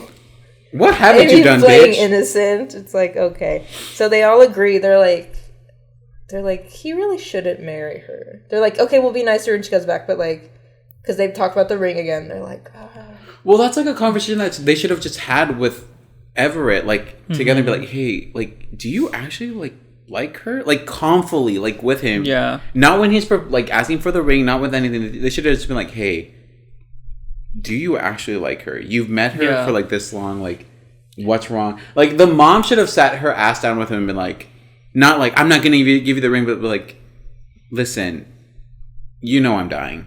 I know I'm dying. What the fuck? You know what I mean? Like, I would have had that conversation way sooner. Yeah. Well, I guess I didn't understand until you like pointed that out. Like, he did act differently before, and so him coming with the tie and all that, they're all like, who is this? So now it makes sense that they're all like, don't marry her. But if I didn't understand that at first, so I'm like, I don't get why they don't want them to get married. Like, if he's a jerk and she's weird, they make a good couple. If he's an asshole and she's weird, like, it makes sense. perfect couple. But I guess if he like used to be all free loving, and they're like, who are you? If all of a sudden he's different. Yeah. And You like used to do people crack. can change, but it's like apparently it's so drastic of a difference. But it seems like he's always just been like a bully or like. I don't think he's been a bully. I think he's just like kind of dumb. Like just like a dumb. He's a dumb jock. I think he has like jock energy. He's like stupid, dumb Why jock. was he like Rocky at the end when he has his hoodie up walking around in the snow? Yo, he looked mad as fuck and I got scared. I thought I was watching like a boxing movie. He's gonna go beat the shit out of someone Keep going because I'm getting upset at this damn movie. that I love so much. Because how did the sister come and they end up going on a date instead of finding her? Listen, and we'll get there. That whole thing That was was crazy. And we'll fucked get up. there, but who hasn't that happened to? Raise your hand if that hasn't happened to you. Okay, we have Me. Everett directly asking Sybil for the mom's ring and her saying, About No. that. her just saying no. She's like, I I do was have to crazy laugh. back then. That No. you can't hold me to that I was drunk. He says, you made a promise to me, and she says, tough shit. Damn. I would have left right then and there too. I would have been like, okay, bye. So that's the family stone, right? The ring. Yes, it's obviously their name, but it's also referring to the ring is the stone. The sword in the Wow. Yes. I wish my family had heirlooms like that, so I don't really understand the significance. What a lovely family heirloom. But I'm like, just give him the ring. It doesn't matter. But I guess it means something. Yeah, we don't have those either. You're gonna die soon. None of this is gonna matter to you anyways. But she's gonna come back and haunt his ass if he Wow. gives it to Meredith. There it is. Ben can give one to Meredith, but not Everett. so. Did Everett give it to Claire Danes? I believe, according to the trivia, Amy has it at the end. Oh, Amy got to Like, keep it. she must have given it to Brad to give to Amy. It says Amy's wearing it, even though it's like a little big on her. Amy Rachel McAdams is wearing it. At Why the would end of the she movie, wear it? That's what it says. I didn't notice it, but in the trivia it says it. I guess she gave it to because she maybe was the first one to get engaged. She's engaged? Her and Brad got engaged in that ambulance, I guess, because by the next year, So at the She's end, wearing- This she's family wearing moves too it. damn fast. according to the trivia. I don't remember that. I remember her wearing a ring, but I don't remember it being the wedding ring. I don't know. I'll have to research. This So- wouldn't be the first time people have put fake stuff on IMDb. So the oldest son didn't get the ring, but the youngest daughter got the ring now. Whatever. Sure. Sure. You're just salty because you're the oldest son and you want I want your the mother's house. ring. I want the house. The family house. The family house. In the Family kitchen, we have... Who took this in the last of the coffee? Her getting mad. But she's washing it. Like, she's literally washing the thing to probably... like. Patrick does try to help here. He's trying to like calm her down. He's like, I'll make some more. Mm-hmm. And then when she's like, and who put all this crap on my desk? He's like, She's making she's gonna you- make us some food. Calm down. That's Yeah. so me though. When Patrick- things are not how they used to be. I'm like, my mom will move furniture around all the time, and I'm like, who the fuck did this? Move this back. We're not switching things up. I will say I am also that type of personality where Yeah. someone fucks with my shit. I'm like, who the fuck put this here? Or like, who Yeah. moved this one thing that is mine? Why is this not here? But why was she so mad that morning? Because she had just talked to Everett. Oh, okay. She came down heated, and people were catching strays. Mm-hmm. And the first person to catch that stray, Had to be more. damn near had to be Meredith. We have Everett and Thad ring shopping, and even sweet little Thaddeus is like, don't marry her. Do not do it. But they need to stop being like, don't marry her, and be like, hey, like, are you sure? Like you want to like marry asking her? her instead of him instead of telling her. Yeah, like they should have been like you don't have to do this. Like Yeah. Like also we know we're assholes to her. Like We are like, I am sorry. But it doesn't really explain if Thad knows that she's sick. But do they all know? I think Thaddeus is the one that is a little ignorant on it. I might be so for real. But he does ask, like, what is it? Is this, I wrote in my notes, is this about Mom? And he says, of course it's about Mom. So he does know. So everyone knows. Everyone knows. I don't know that he totally knows. I think it could also just mean maybe that, like, Mom Everett... had ambitious. Or, like, maybe as the firstborn, like, wants to... Impress and... Are Thaddeus... They say they're their husbands, right? Mm-hmm. They're not, like, engaged, they're husbands. Were you allowed to get married in 2005? Well, they're in New England, and I think in, like, Boston. I'll fact check it. I thought it was, like, in 2008 when Obama started. Well, was they it could one of have the been. They earliest could have had states in domestic New partnership. England? Yeah. Okay. Well, I think that they're probably the most stable relationship. Yeah. Oh, no, wait. Maybe Susanna.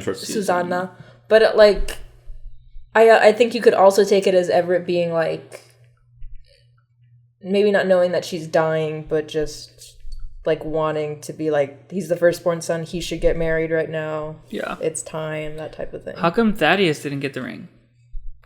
Or men don't wear engagement. Why didn't Susanna get the ring? If she's the first one getting married and she's the first daughter. Because it was promised to the boy.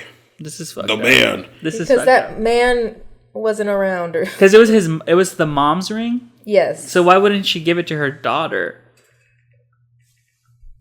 Like, or at least if Amy gets the ring in the end, supposedly, why didn't they give it to Mr. Husband who's here for 5 minutes in the movie? Yeah. To give to her.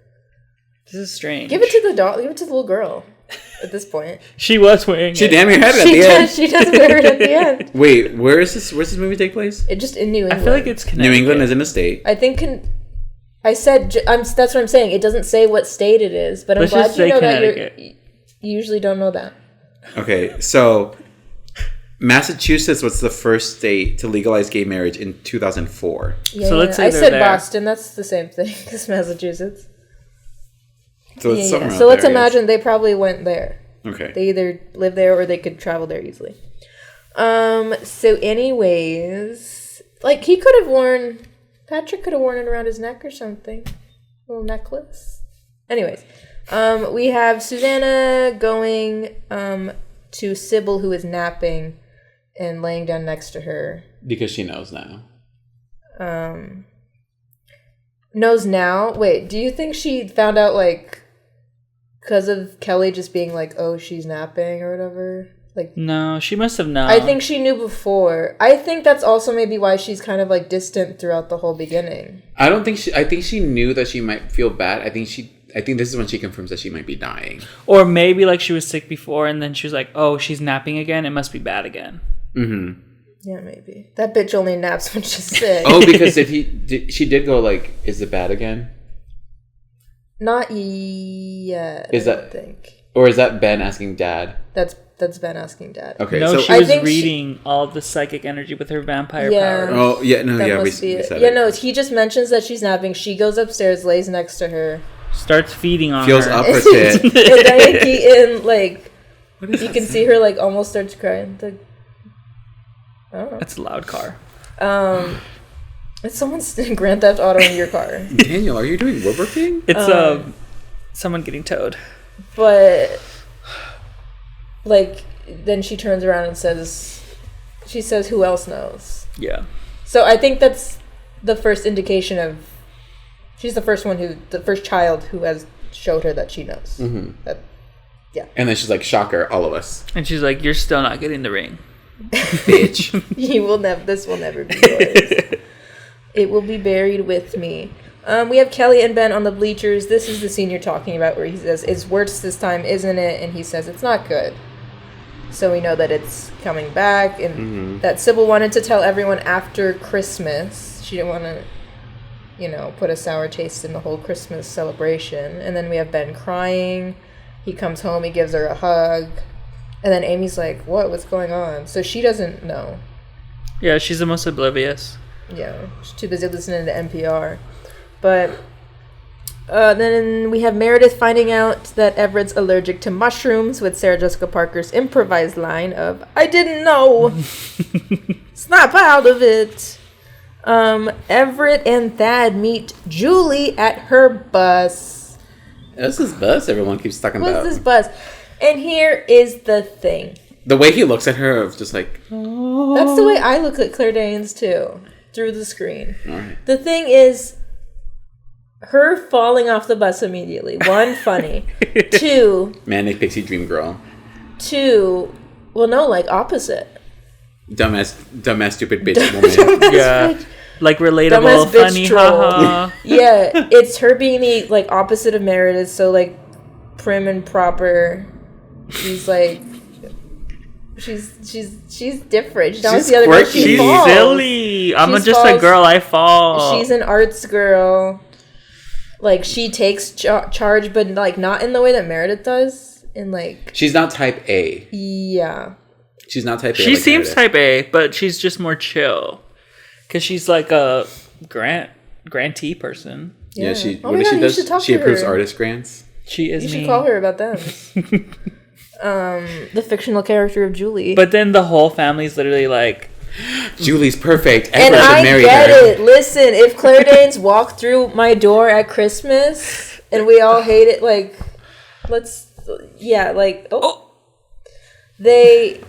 I don't know if that was mine or That was yours. mine. No, check mine.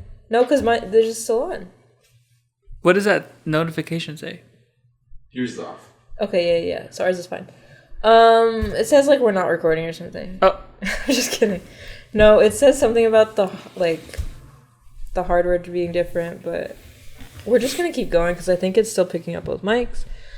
Anyways, like, if some other person was there, like, at my house, I just love Claire Danes, so I'm very biased in this movie because I But love she's her. not Claire So Danes. I'm She's like- just a woman. So I'm like, if Claire Danes comes in, I'm gonna be like, of course, like, I'm gonna be like, she's amazing. Look how nice she is. Look how great she is. And she just has- she won a fucking Golden Globe when she was like 15. Come on, guys. she just Come has better on. people skills.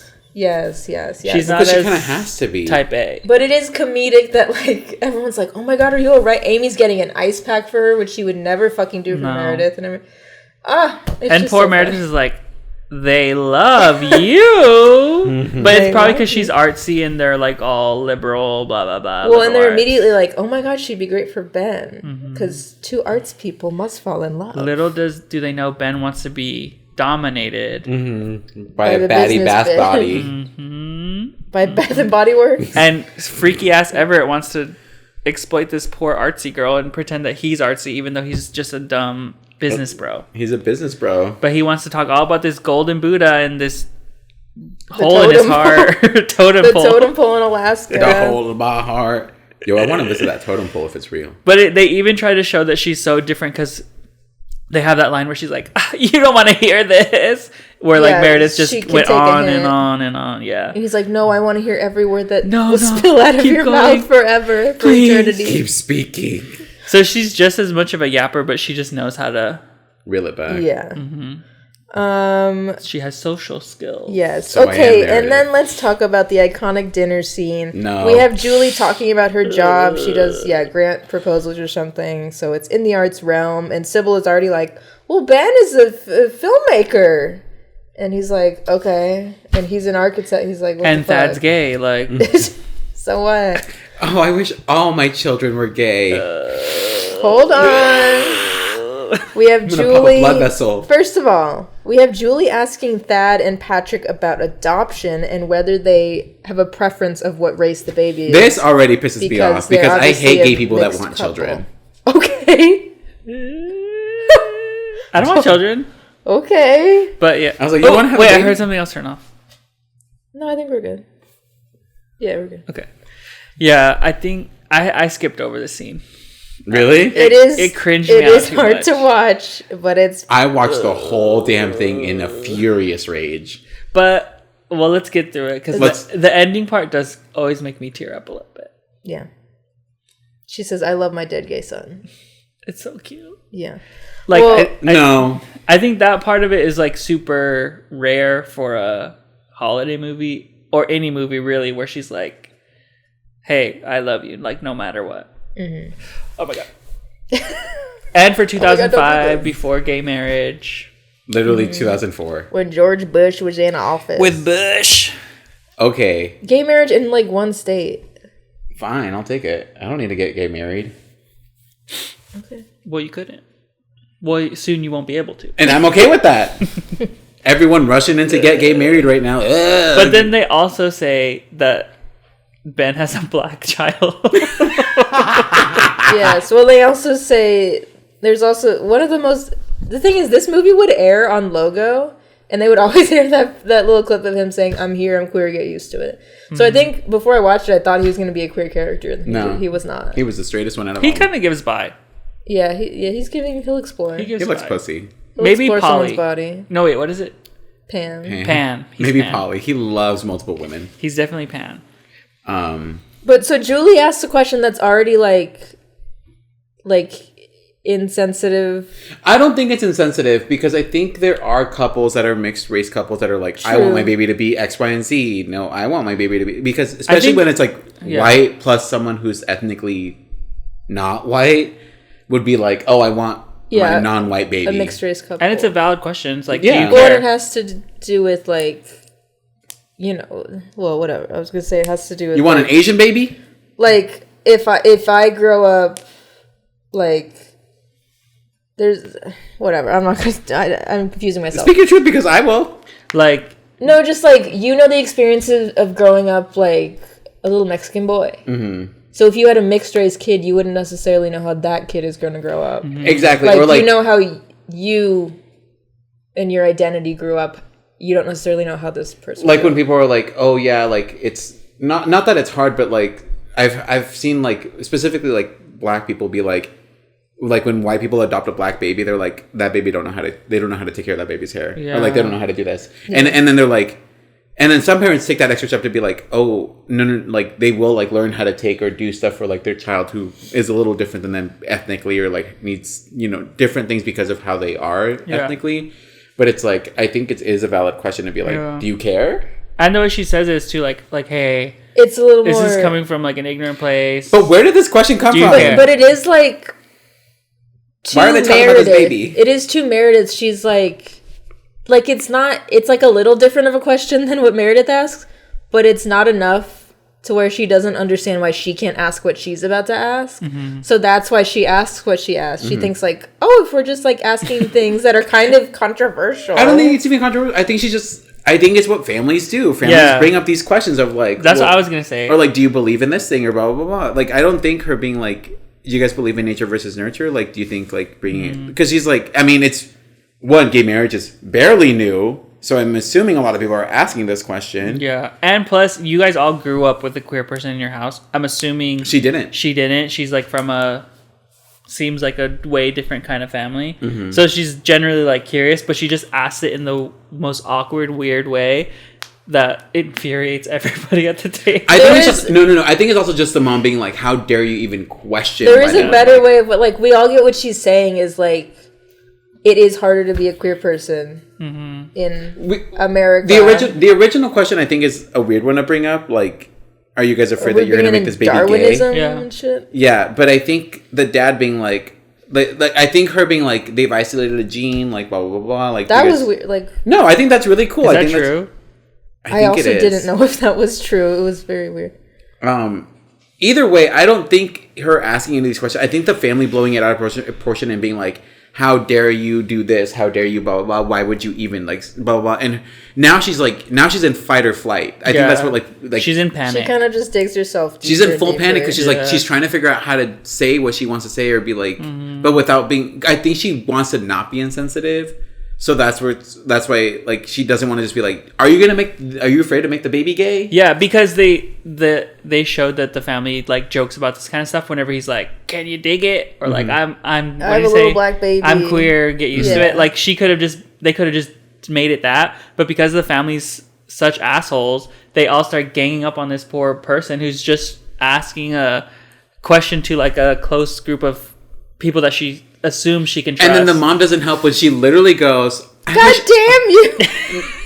when she blows up, but when also she's like, I wish all my men, like my boys, were gay. Like it would have just made everything so easy. Like that is such a like trigger. All your boys would have been bullied. They would have come home with bruises every day. No, they would have bullied the girls. They would have come home and beat those bitches' ass. They would have been like, I can hit a girl, okay. But see, she's saying controversial stuff. She's like, I wish you all were gay, but the family just like, ha, ha, ha, ha. Oh, so Mom. they could have been like, Meredith, no, they're not gonna make them gay. What are you talking about? And it could have ended as that. They could have literally ended it like there, but no, they want to pick a fight with Meredith. Yeah. They like are actively waiting for her to fuck up for them to like target her. Because if you're not trying to be an asshole and you're like, let's say it's all, I don't know, in my family it happens like your parents will say something like, Slightly what racist. the fuck did you just like say? a little racist, and you're like, oh. But because we're not like, because we love each other, we're just like, no, don't say that, or like, oh my gosh, this is why that's wrong. But instead, they're just like, fuck you, bitch. We're about to make this the worst day of your life. Yeah, we're gonna ruin your whole fucking being.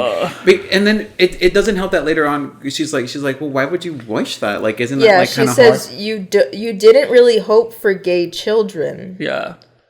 Because I totally get where she's coming from, because I 100% would be like, you want your child to like go through like it's much coming hardship. from a good place of it's hard to be a queer person. But this family doesn't see that, because they're like, well, we're different. We would never treat our children. It's like, but that's not the whole world. Like, that's crazy that they take it as an attack on Thad. Yeah. Which I get, but it's like, but also Thad is his own person. He could have been like, stop. But he couldn't hear most of the conversation. He was like, what? Like, what are you guys saying? Why is it no one? All of a sudden, everyone forgets to fucking cancel out the third word. What's going on now? It was just a cluster that ended in a fork being thrown. Why didn't in this again? Why didn't what's Thaddeus' boyfriend? Patrick. Why didn't Patrick go? Everyone stop. Yeah, wait. Let me explain to him what the fuck is going on. Let him speak, because when after all is said and done, and Meredith runs away, and the dad is like, stop. Everyone just fucking stop, like, because he knows that the wife's getting upset or whatever, and he like whatever. That was a little weird, because I'm like, you should be mad at your family. Yeah. You should be like, you should be mad at your wife. No offense. Yeah, like Meredith, it would have been like everyone, like it would have been like everyone stop. But then the mom, like when Julie's like, I need to go with her, and she like yells at her to shut the fuck up, and basically was like, I love you no matter what. You're normal to me. She you're throws more normal. a fork at her son. When she's like, you're more normal than all of us. I would have been like, shut the fuck up, because none of this would have happened if you hadn't been antagonizing. Yeah. Like, I don't care. I know that I'm fine. You guys raised me with love and care. That's not the same. Like, this would have been a scene for him to be like, not everyone has the same things that you guys gave me. Shut the fuck up. You guys are mean to her. Yeah. Every sort of family member could have had a spot to aid Meredith, and I think that would have been better. But instead, they're all chicken shit, being like, "Mom has cancer." Yeah, and I think they just didn't give Thad and Patrick enough of a role in the movie. No, because this could have been their scene to be like, yeah, we went through shit, but like whether this kid is gay or not, he's gonna be fine. Yeah, but then even Patrick is like, they hit us twice. Yeah, like it's like, Patrick, girl. Shut the... It is like when she's like, I'm sure you understand, because it's hard being a black man. And, like, she doesn't say this, but like what she means is it's hard being a black person in America, a black boy. And like, yeah, instead of him being like... Oh, no, I totally get it. I know you're like, yeah, like, he's just like... I'm white! Anyways... This entire scene fucking made me mad, and I almost had to turn off the movie. And I'm glad that we're talking about it, because I was going to come in here and be like, that was a really intense scene. That was a wild scene. But I think, too, the reason the movie's so good is because that does happen. Like, sometimes you're at dinner and it's like, ooh. Like, oh my God, oh my God, yeah. Oh my God. That's yours, there you go. It's not just like, we're all around the Christmas table being happy. Mm-hmm. We all love each other. We're all so happy to be here. I just wish someone would have stood it up for her. So Meredith backs up her car into a tree, or Everett's car, really. She's having a panic attack. Leave her alone. No, I'm sure I'd do that too. I don't know how to drive on ice and snow. Ben. She's from New York. Yeah, is that a rental car? It's gotta be, because they flew. They fucked that rental car up. Ben goes to help her, and she is sobbing, and he's like, I know where we should go, and he takes her to a bar. But where is her fucking man? Why didn't her man step up? That's the other thing. Well, that's... Or her he just sister doesn't love her. Why didn't the sister stand up? That's also what got me mad is that like the sister or the husband are just kind of like... Bleh. Like she did try to stand up for her at the end. She's like, I know how she can see. But even the mom is like, shut the fuck up. But after that, I would have been like, okay, well, I'm going to go find my sister. Been like, I don't know any of you. And I would have flipped the fucking table and been like, I'm out of here. She said, I would go after my sister, but I'm trying to fuck her boyfriend. But her boyfriend seems interesting.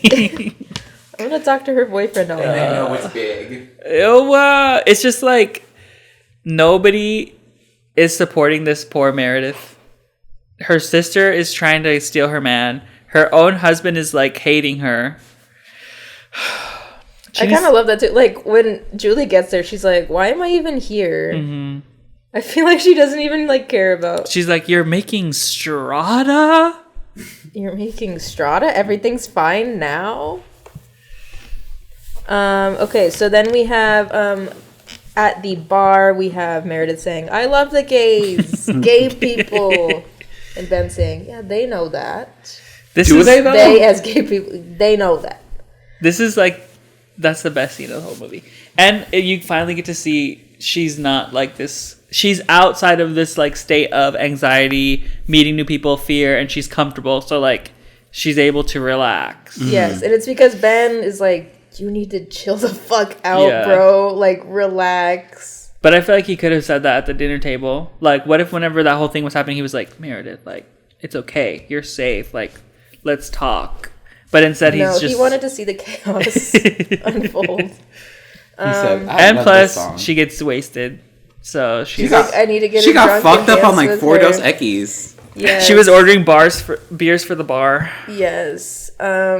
And then we meet Ben. Yeah. She must be Brad. rich. Brad Stevenson comes in. She's like, oh my god, I know you. I've heard of you. She's You like, "Let me fucked buy the you shit a out of beer." his sister. And she's like, do you know what would be great? If we could find a way to get a little bit of pot. A little bit of pot. Oh god, she's such a queen for that. And they dance to right back where we started from.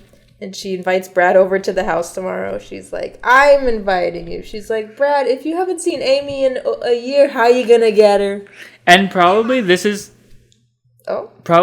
how she is with Everett when they're like alone and not shopping at the mall. Like she's probably like more fun. Yeah, she's always So he's drunk. probably like, whoa, like what's happening to you? Like why are you being a bitch? But it's because you are turning everybody against me and not supporting me. And then when were they at the mall? Meanwhile, we have Julie and Everett talking and walking around town. They're looking for Meredith because they looked at the inn. She's not there, so they're just kind of walking Does the around. brother... I mean, it's 2005. Not everyone has a cell phone, I think. They have flip phones. Yeah, I think she left the phone on the floor of the car. Yeah, you But see what it about the ringing. brother? Does Ben not have a You phone? see it ringing later. He probably doesn't. Okay, but do they not He's know where off Ben the would hang grid. out? I don't know if Everett would. Maybe he also seems like he hasn't really talked to them in a while. It sounds like he doesn't really give a fuck where she's at. He's not trying to find her. He's trying to talk to this girl. He's trying to fuck He's literally on a date while his girlfriend literally just went through like a psychotic break. He's like, I'm about to walk around and have a date really quick. He's like, I don't know. I feel like she's maybe in like Massachusetts. Yeah, like Maine or something. I think we should go take a trip up there. Like that'd be crazy. That's where she is though, probably. I hate it. He's such a bitch. Everett really is kind of the But worst. also like the sister. I would have been like, no, I'm not gonna go walk around with you. I'm gonna like I'll be at the inn. Let me know when you find her. Or like, how did they get to the totem pole story? How did he even get that far? He was asking about like her work. the sister's a little bit to blame. But where? Okay, because wait. Hold up. she It's also Christmas saw Eve. him. Because she's also never met him, and it's probably the same as Everett for Julie, where he's like, I only saw a picture of her. Mm-hmm. He said she looked ugly as hell in the picture, but now she's hot. It's She had probably the same braces. thing where he's like, She had her hair up. he was a baby. She was wearing glasses. But like the moment they step off the bus, it's like a love at first sight type scenario. Like, there's like vibes. So I think it's the same thing. She's like, she also kind of doesn't want to find her sister. Okay. She's like, I'll keep fucking talking to this guy who plays the cello for the Hairspray soundtrack. I'll do that. I guess, but like time and place. Like not when your sister literally just left a room crying. Left the room crying. Crashed the car not once, twice. She could be in the hospital. They don't even check that. Like, why did no one... Everyone's just like, oh, why did no one go outside and be like, yo, stop crashing the car. Like, where do you want to go? We'll take you. God damn, that's a rental. Fuck. And the only ones who go looking for her are them two. Like, oh, because she just pissed off the whole family. So they're like, I hope she's dead. They don't even try to look for her at all. No, because the mom's over here like, I love all my gay sons. Look, you say this now that, like, she should be looking for her and not trying to, like, fucking Everett. But I'm telling you, if I got in a fucking car accident and I called Juan and he was with David DeLuise, he'd be like, okay, call someone else. No, I'd be like, why? I would first be like, why are you calling me? I'm in Maine. You have a family. Are you? I would honestly be like, are you on drugs right now? Like, what do you need to avoid from your family that you didn't call them first?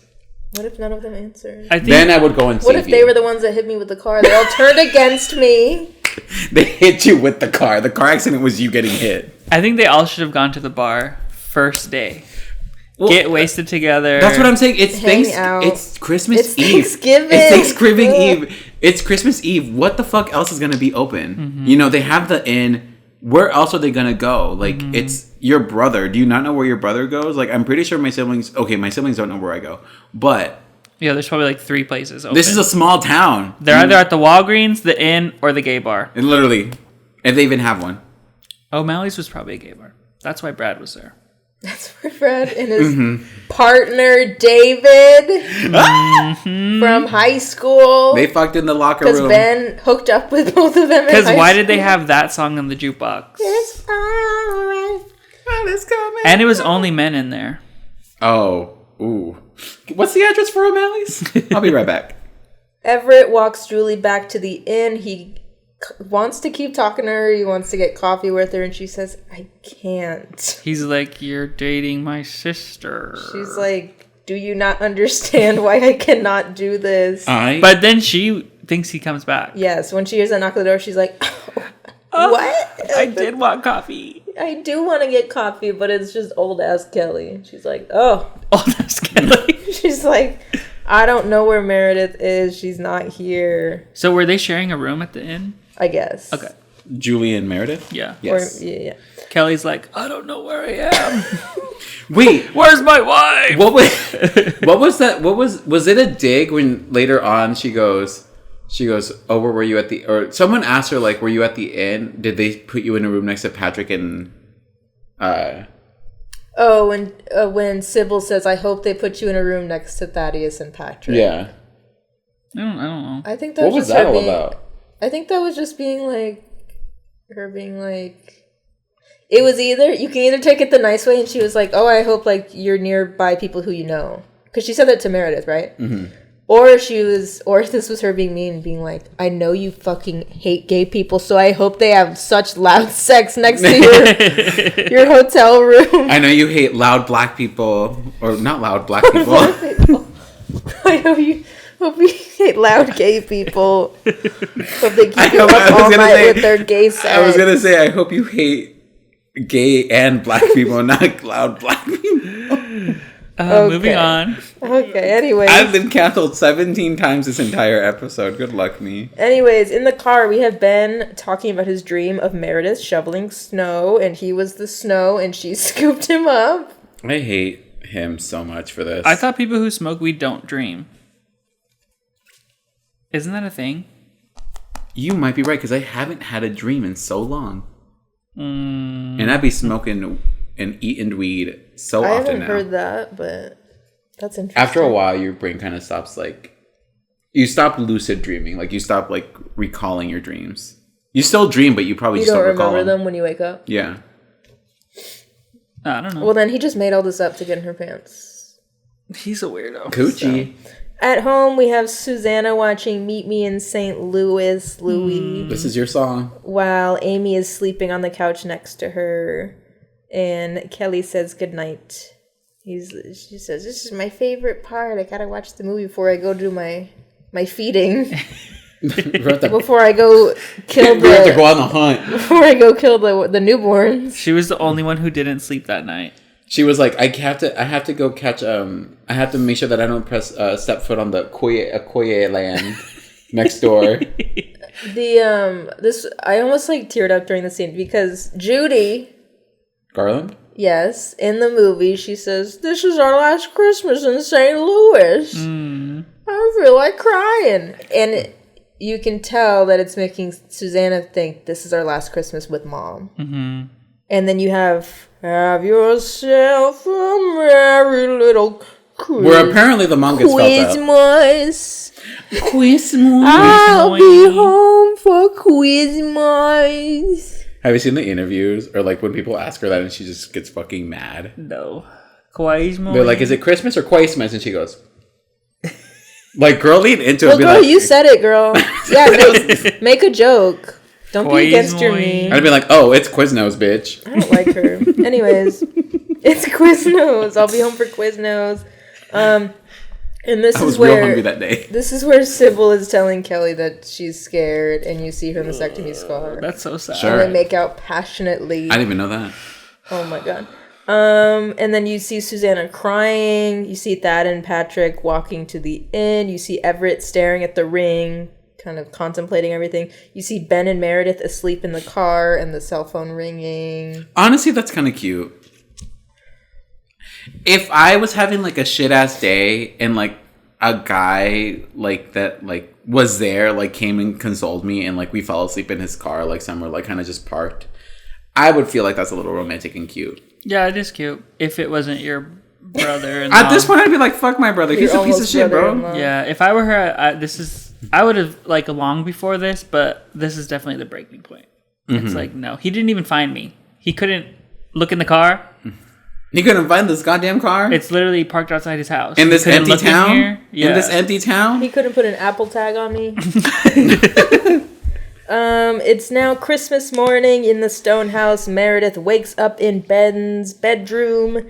She does not remember what happened. Ben is in the shower. She thinks they slept together. Girl, been there. She's blackout. Been there. And Kelly walks in and sees her in like her like, what do you call that? Like a camisole lingerie type thing. Mm-hmm. And he's like, oh. So he obviously thinks they hooked up, as does she. Me when I woke up on this couch. And then Sybil gives Everett the ring. Sybil gives. Civil servant. She was nothing but. She was not civil in this movie, I'll tell you that. No, she was a bitch. Sybil gives Everett the ring, and he is still upset with her. And then this is where she says, "I'm sick, honey, and you can't fix it, not even by getting married." And then he starts bawling. He cry. Yeah. Well, because I think he's crying one because he can finally relax and be like, I don't have to marry Meredith. He I said, hate that she's bitch. so ugly. Thank God, Mom. I almost married that hag. He's like, why didn't you say this? You know how much I spent on this fucking ring, though? You couldn't have said this yesterday. Yes, and she's telling him to try not to be so perfect. I'm like, when has he been perfect? Because he's wearing a tie? He's one of the most flawed characters in this movie besides you. Literally the two worst characters are having a conversation right now. Julie walks in and Everett says, "Get out of the way, Mom," and he puts the ring on her finger. She's like, what? What's going on? That literally, I think he's like literally impulsive and psychotic at that point. He is a little like manic in this. It's like, yeah. He's like, I just want to see it on you. He should have called the dentist that Diane gave to Luke Wilson. I'll tell you that much. But Claire, she's also just like, oh, what do you mean? The ring on my finger? No, couldn't be. Well, no, because she's no. She tries because like, she goes, I know my hands are bigger than Meredith. Stop. That's such a girl thing. Like, I'm small. I should have just been like, yeah, you tried on me. She was big. She said she had fat I'm fingers. a fucking whale. Leave me alone. If I were her, I'd be like, okay, yeah, sure, but you can do it on the pinky because I know it won't get stuck there. My fingers are fat. She objects a little bit, but then it gets on there and she's like, oh no. He kind of forces it onto her. Oh no, it's beautiful. Oh no, it's hot. She said, oh, wait a minute. Oh no, this looks amazing on me. Luckily I got a manicure. And they're staring at each other, and then she cannot get the ring off. And then meanwhile we have Meredith slapping Ben, and then we have Kelly grabbing Ben. because he thinks that they hooked up. And then we have Meredith and Julie in the bathroom, and Meredith asks why Julie is wearing the ring that she just learned that Everett bought for her, or has for her. Bless you. And then Julie does not answer. She says, "Where were you last night?" Sure. Let's not talk about the fact that we're in love with each other's boyfriends. Let's deflect. avoid it. Let's Let's avoid it. But Meredith is also wild for that one. When she says, When she no, it's when she goes. She's like pulling her waist tighter. She's like, they're like, did you sleep with her? She's smiling. I don't know. What does she say? I feel so ashamed. I feel so ashamed. But She's smiling. But it's about not it. like I'm ashamed. It's more like I'm Oh, so I'm a little ashamed. She like feels, she's fully like touching her titties and be like, oh no, I can't believe she's herself. She's finally herself. She's such a whore. She's devious. God. She's letting loose. She's letting Like Carrie that out. let loose. Flag fly. She's let loose. She's let loose. She's Shawty letting. got loose. She's having her Sex in the City flashbacks. Oh no, she's having. She's some, writing again. She's feeling inspired. She said, She went back upstairs and and at sat by that the window. moment, I thought, could Ben be the love of my life? Where is Mr. Big? And why is he so small? I love those tweets that people write that sound like Carrie Funks that are so funny. Anyway, so she sees the ring and she's like, "That's it." She's like, oh. And what do you think Ben's about to give you? He's gonna give you like The best dick down of her life is what he's gonna give her. no. He'll give her a tiny little The ring. little tag off a soda can. Yeah, he's not gonna give her a big ring. He lives at Berkeley. He's got a big ring. Brad shows up at the door with a poinsettia. Do you guys say poinsettia or poinsettia? Poinsettia. Oh, those were two different things. And some I say gifts. poinsettia. And Brad and Amy's like, "What the fuck are you doing here?" And he's like, "Meredith invited me." So Meredith's like, "Oh shit, I fucking forgot that I invited you." She was fucked Because I was up. blackout. Yeah. She was blacked out after the 4 Dos Equis Dos she Equis. pounded down. And then they're like, "Where did you even meet?" And they're like, he's like, "Oh, we were all at O'Malley's." And they were like, "You were at O'Malley's?" Where else? It's Christmas Eve. Where the fuck else are they gonna be? That's open, girl. Nowhere. Be so for real. Only the bars are open on Christmas Eve because they know people are sad. That's where I'm gonna go on Christmas Eve. No, I'm not. Oh. Maybe I will. Ben gets a suit for Christmas. Just want to point that out because he goes houndstooth. Not Houndstooth. It's not Houndstooth. No, it's not. No, but just in the middle of all the chaos, just him turning to Susanna and going houndstooth, right? And her going, yeah. Wrong. They're like, we're not in this movie right now. Meredith gives pictures of Sybil to everyone. It's a picture of her pregnant. It was an altered picture. That's not a real picture. Is it really? Yes, they just like made a bump. Okay. Oh. Real picture of Diane Keaton, but made a bump. That is a very beautiful gesture. It is crazy that it's one single photo for everyone that is the same photo. That is a little crazy. I don't think that's that crazy. But if it was, it's like, would you want a picture of your mom pregnant with your brother? I think it was mostly like, your mom is beautiful, so I would have just given that to the I don't mom. know. I would have given like a family photo or something. I get it because that's true. But I think because he was the firstborn, or no, Susanna was the first one. Like really, the only reason that they cry is because she's about to die. But Yeah. Well, if she wasn't about to die, I would have been like, "Oh, thanks for this photo of my pregnant mom. Yeah. Not with me." But lucky for her, she is about to die. She lucked out. The happenstance of it. She lucked out on the gift. So she got tears for the Christmas gift. Yes, and she's like, well, the iconic line in the movie, Sybil goes, "That's you and me, kid." Because she's like, "Oh, I thought it was Everett." She's like, "That's me pregnant with Amy." Mm-hmm. And Amy's sobbing, and she's like, "Meredith, and you think she's going to say sorry, but she says, "Meredith, In the notebook. She passes away. Oh my god. Like in Star Wars. And then Everett's like, "I need to talk to you, Meredith." And she says, "No, I will not marry you." And he says, "I didn't ask." I didn't want to. And she's like, "What now?" And she's like, "Well, I can't marry you anyway because I slept with your brother." No, she says, "The bigot bitch from Bedford." I know what you all see. Meredith, the spoiled, crazy, racist, bigot bitch from Bedford. I want to get that tattooed The on my most fucking iconic chest. line. And she comes all the way, and then she screws his brother. Yes. And he goes, "You what now? You what? And then Thad goes, "Don't look at me." Don't look at me. I'm deaf." I was at the circuit. I just got home. I haven't slept, girl. I'm in a K-hole. And then Ben says, "We did not sleep together." And she's like, "We didn't?" And They she did. says- In the same bed. No, No, he slept on the floor. Oh. But I think this is such a, and this is why I'm like, I am Meredith. I should confirm. Isn't there anybody that loves me? Literally, that moment took me out of the whole fucking movie. I was like, I'm done being mad because that was funny. Because she literally, I don't know, just nobody like, damn, you really wanted him to fuck you. She's like, "I came up here to sleep with someone this weekend. I don't care who it is." You, Amy, you want to fuck? Anyone? Vampire mom.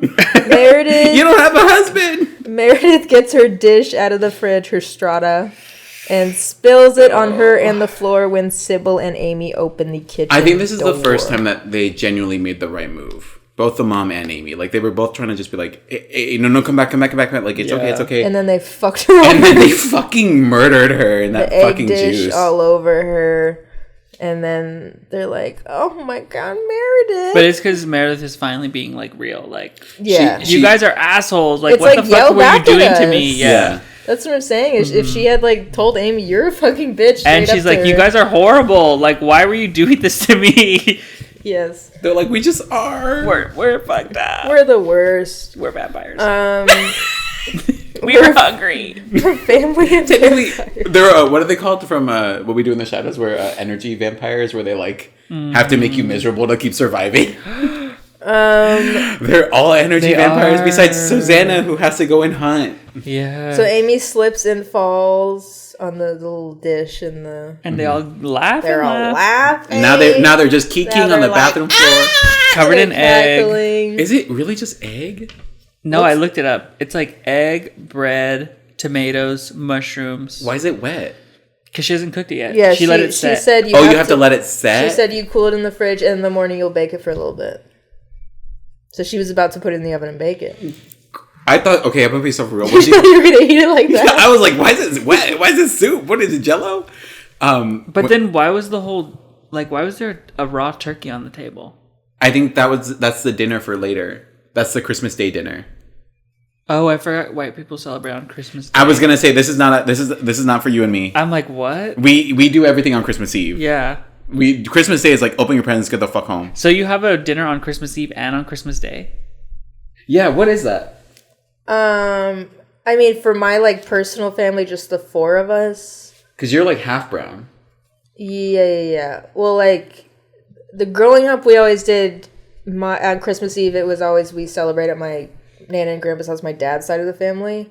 That was their thing. So it wasn't just like the four of us doing it. So that was that Christmas thing. And then my mom's side of the family is on Christmas Day.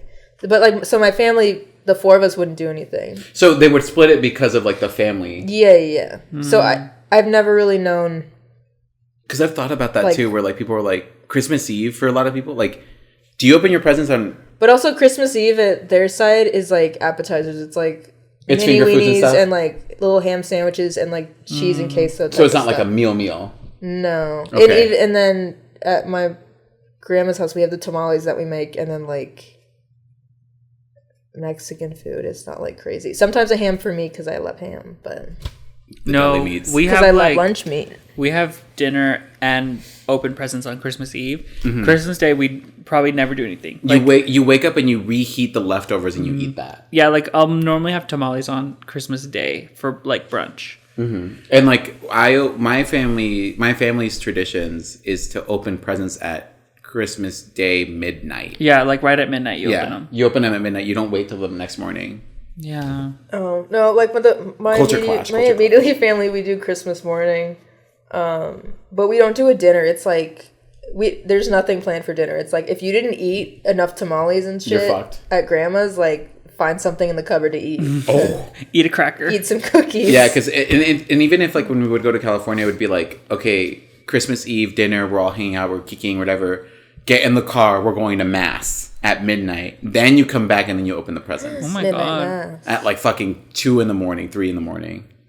And then you go to bed at 4 or 5 in the morning, wake up at 10 in the morning. All the parents are always up for whatever reason, reheating all the food and being like, "Dale calentada." Was there donuts after mass? No! Were there any snacks after mass? Girl, no, everyone went home. They said, "Baby Jesus is born." He did not eat. Go home. So this family had a whole turkey dinner for I think people do that. For Christmas Day. Eve. No, Christmas Day. but they had dinner the night before. They had dinner the night before, yeah. And they were all dressed up because she was curling her bangs. Mm-hmm. So they had a formal dinner. Then they woke up where they were going to have brunch, and then they were going to have another formal dinner with a turkey. With the whole turkey girl. I think Damn. most families do Christmas Eve dinners right now, Yeah. I would say. But maybe I'm just projecting because Christmas Day to me is like, Let's do nothing. find something to eat. Yeah. Let's do the final podcast poll and be like, when When do as you a have- white person, no, only white No, people. everybody. Okay, fine. Only white people vote in this poll. Like when, what do you do? Do it on the Instagram literally right now. Take a Okay. picture of all of us. Anyway, Anyways, let's the finish the brothers movie. are fighting and they knock over a table. Mhm. They knock over the table and the turkey. Yes, and they're slapping each other, and this is when he's like, Not the jacket. You don't not even the love jacket. her he's like, you don't even love her. right in front of her. Yes. Her poor fucking face when she's just like, oh. And you have Brad going to get the first aid kit out of the ambulance, and you hear Julie calling on the phone and making bus plans, but the ring falls, and she's like, oh, but this ring, and it's reminding me that Everett's here, and I should stay for this man I just met, but I'm in love with. Oh my god. We should have fucked when I told him about that poll. I was giving him so many hints about the pole and my empty hole. He made this big poll that he has never touched for his hole in his heart. You know anything about holes and poles? Holes and Poles, is that the sequel to Roars and Pours? At Phoenix Zoo? Holes and Poles. The Pride Night. That's the, Roars yeah, and that's Pours. that's the after hours event. I can't talk about this movie anymore. Meredith, I love that when Frankie got here, Frankie was like, how long is this going to take? I was like, it depends on how much you have to say. It's 10:30. Let's go. Okay, let's rapid fire. What happened? Meredith and Everett apologize to each other because they clearly don't want to be together. They're into the siblings of each other. Mm-hmm. Amy goes to see Brad in the ambulance. She opens her gift. It's a snow globe. And they reconnect in there because later the husband who was nowhere to be found this entire movie goes, who's that making out with Amy? And we're like, who the fuck are you? Where did he come from? Who even are you? And now Elizabeth, the little girl, has the ring. And they're like, what the fuck are you doing with that? And she's like, Julie said to give it to Everett and to say goodbye. It must suck for her because she's the only kid. That's like the most boring Christmas ever. There's one You don't on have the any way. cousins? So where was she during the dinner? She was there. Dead and gone. Because remember she says like she just signed something really bad. Oh, yeah. She sat through that whole thing. That's so crazy. She's Grandma, so traumatized. she was a tattletale. Grandma signed a bad word.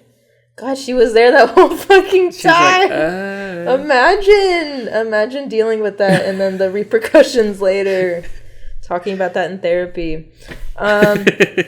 You have My Everett family's messy. running to go see Julie, and then Kelly and Thad are in the car. They're like, we'll drive you.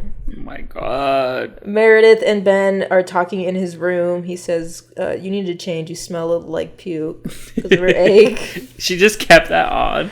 She let it dry. She let it. That blouse is crunchy. Ew. At the bus stop, we have Everett telling Julie not to go, and she's like, we can't. Like, she's making sense. She's like, Yeah. you know we simply cannot. Yeah. But then she says psych because she gets back off the bus and says, what are you doing for New Year's? So she's like, you know what? We're going to try this anyways. Mm-hmm. Crazy of her. And then he walks up to them in like his fucking weird like murderer smile. Then like, this is the Rocky got her. moment. Yeah, the Rocky moment. He's scary. No. Then we have Ben and Meredith.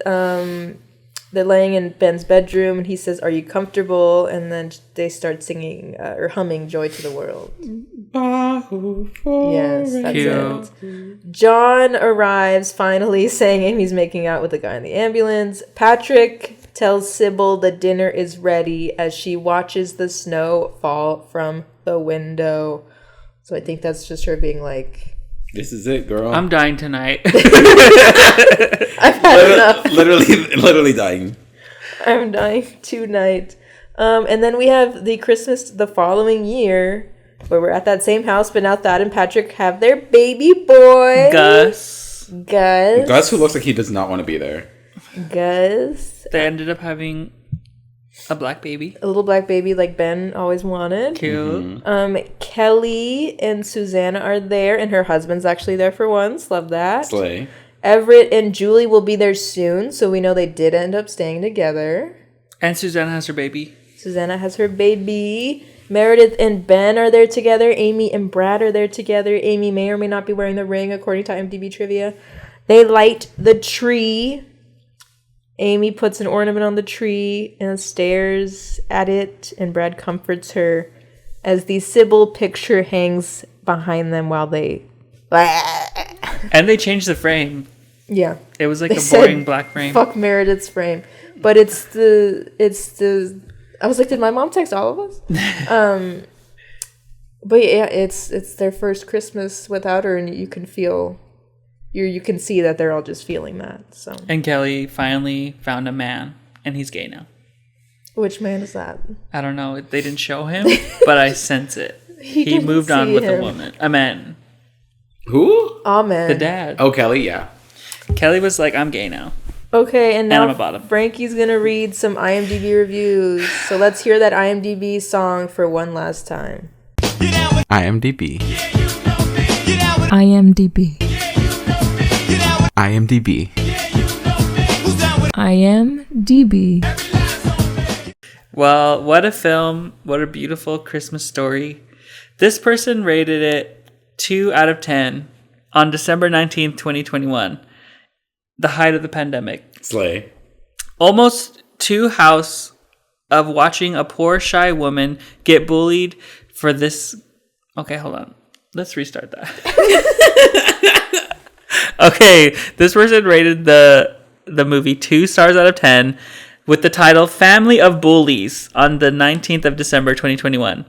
Almost 2 hours, but they meant almost 2 hours.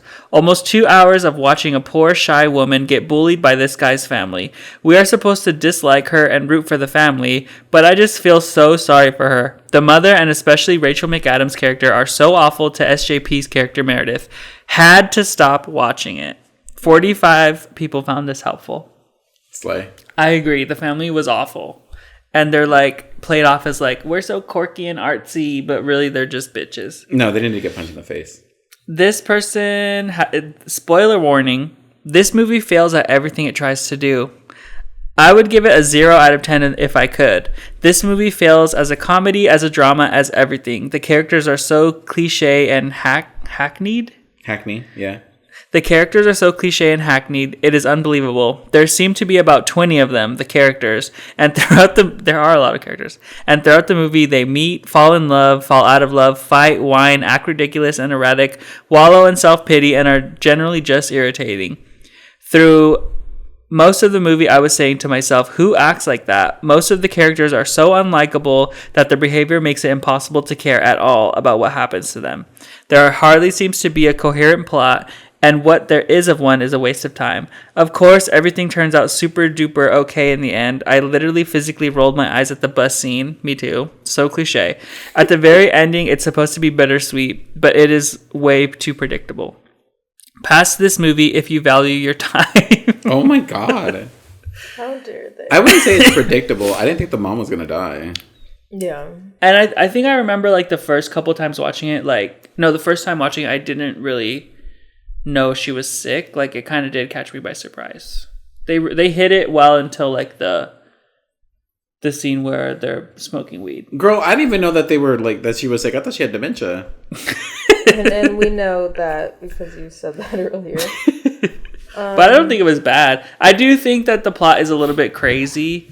Like, they're acting in ways that I could never imagine a real person act. But I'm sure there's families that are like this. Mm-hmm. I'm sure people have swapped boyfriends during Christmas. Yeah. Me.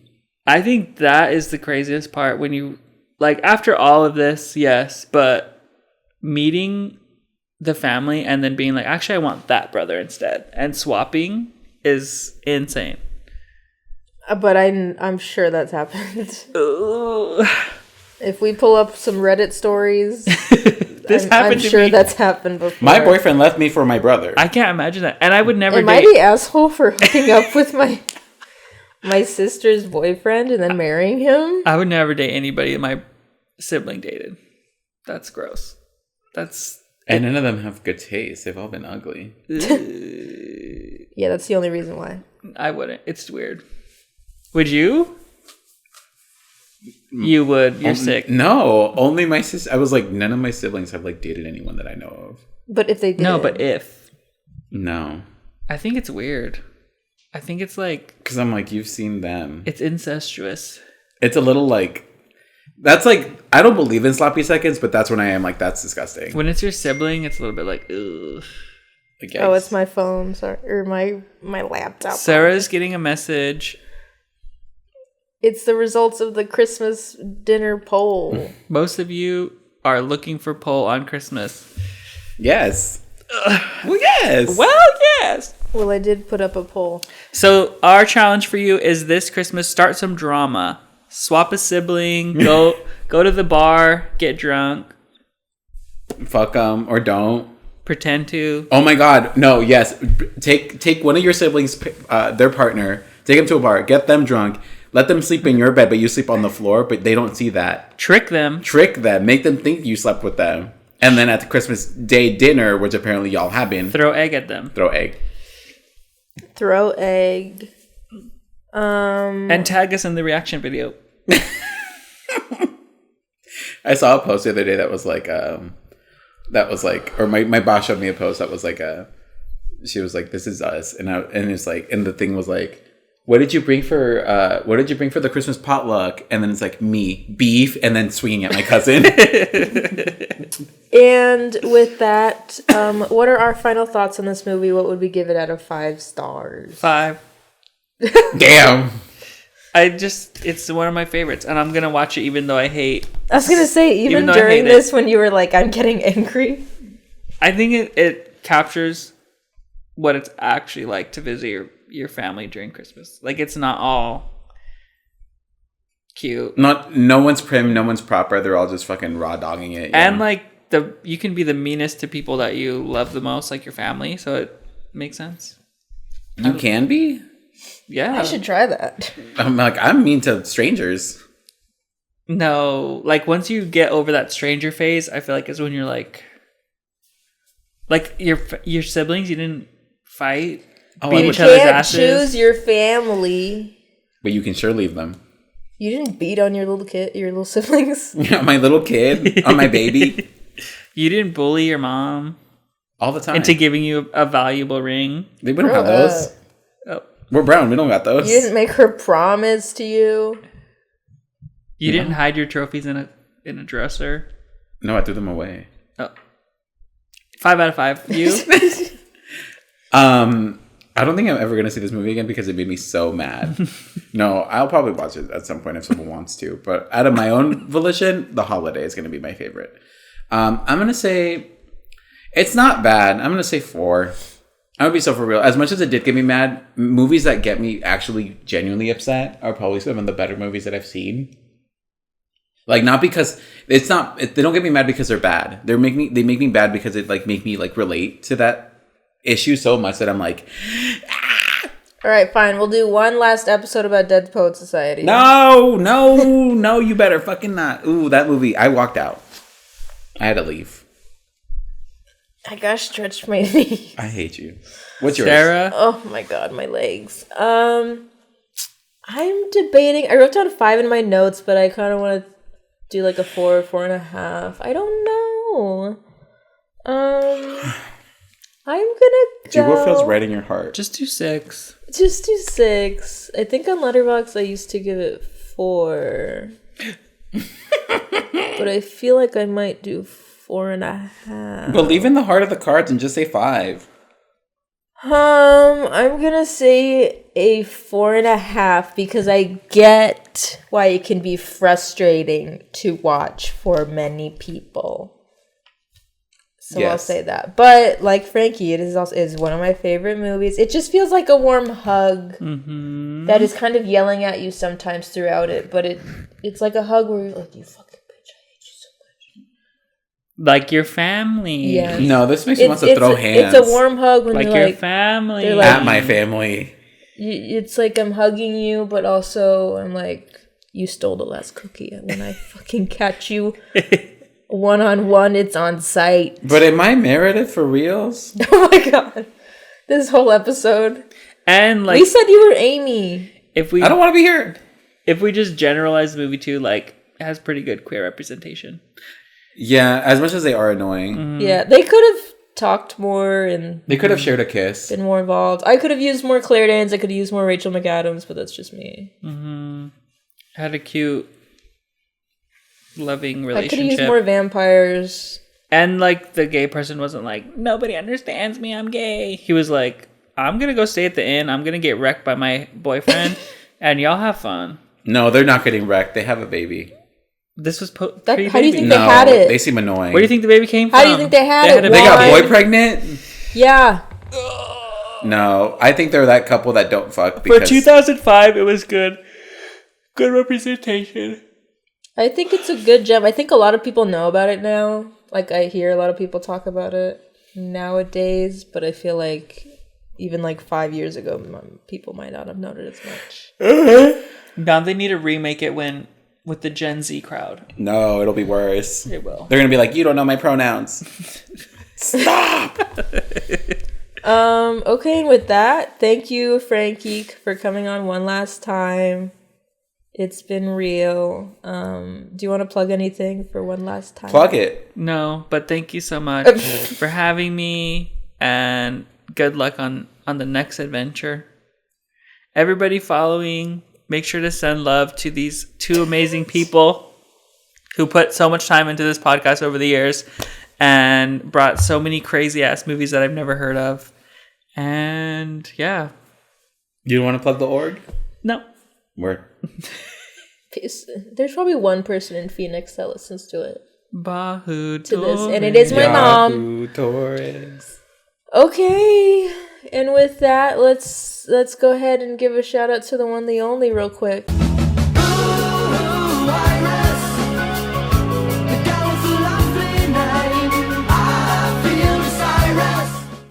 Iris is our podcast artist. You can follow her on, let's just say Instagram, at Creamsicle Panda. Go for it. Support her. We love art. At this point, if you're not following her, You hate gay people. you're just not going to. So, and this is the last time we're reminding you. So, and then you can follow us at Planet Weird Pod. You can just keep following us. I don't know what we'll be posting there, but the memories are there, people. The memories are there. Mm-hmm. You can go to our personal accounts, see what we're up to. Patreon people, shout out to our patrons. You were the real ones. You were the real ones, the MVPs that kept this shit going. I don't have the names open, but I'm going to think of them right now off the top of my head. Thank you, Grace Worspawn. Thank you, Enrique Buenrostro. Thank you, probably Jose Contreras Jr. I think you're subbed right now. Thank you, Emily Palmer. Shout out. Thank you, Alexa Pratt. I think you're at like $1 tier, but like we love you. Slay Queen. Gay rights. Thank you, everyone. Thank you, Lindsay Britt. We'll do more thank yous in our like next week episode. And thank you, obviously, to Ivy. What's a word that starts with G for this movie? Gay. Have we ever done Ivy Gay? Gay couple. For those that don't know, for those that we never explained, I don't know if we explained this bit that we've been doing for like a year or two. But for those that are just now finding out, every episode we give Ivy, our friend and listener, a new last name every episode that starts with a G. Because her last name does start with a G. Gay baby. And if you just caught on to that, I'm Gus. so sorry. Gus. Ivy Gus. Ivy Gus, the gay baby. Gus the gay baby. Because King of obviously all that kings. that baby was gay because gay people raise gay. Nature versus nurture. That baby was nurtured to be gay. Yes. Listen, this is where I say next week we'll be talking about no movies. There's no movie next week. We will do some sort of wrap-up episode, and maybe it'll be a Q&A, maybe it'll be just us being little fuckers. Goofy. Quirky Girl Hours, we don't know. But thank you. This is our last movie ever. This is the last movie I'll ever Unless watch. someone offers us a lot of money. unless what do they call those? Like a surprise, an anonymous donor comes out of nowhere, and Kenny Ortega plucks us off the street and says, I want you guys to co-host my new podcast with me. Because only someone Kenny's had trying told us to that get there was into a studio podcasting. available to use. We just found out that Mesa Arts Center has a podcast studio that you can use, and we didn't know that. That must be new. You know how, like, even with today, having to set up multiple microphones, there's these new microphones that we're going to get at my work through, like, our like, Apple grant. Mm-hmm. They're not Apple, they're Apogee microphones, and they have a software where you can record multiple mics at once through their software and hear it, too. And I had to do, like, a training through their company to like use them, and I said, when the hell was this invented? Because I could have used this instead of having to create fucking aggregate devices every goddamn day. See you later. And they were like, it only got invented in 2022. And I was like, okay, because we've been doing this since 2017. I got so mad though. I was like, when the fuck was this invented? You gotta be kidding me. I don't know what any of that meant, but I'm sorry for that. Thank you. Anyways, thank you so much for listening and watching. We hope you all have happy holidays, Merry Christmas, Happy New Year's. When was Hanukkah? Did that start? I don't care. Oh, Don't be fucking rude. and I'll sing us out. Yes. Have yourself. You gotta do Judy voice. I don't know how. Merry little Chris. Little Christmas. Quizmoise. May your heart be bright. It's the last podcast that we're ever gonna have in St. Louis. Next year, We're gonna cry. troubles will be out of. Where's my best friend Mickey Rooney? I wanna hang out with Mickey Rooney and my Mickey daughter Rooney? Liza. Mama. Oh wait, that's Liza. Still sing? Bye. Oh, life is a cabaret, old chum. There we go. Okay, I need to go to bed. All right, and it's coming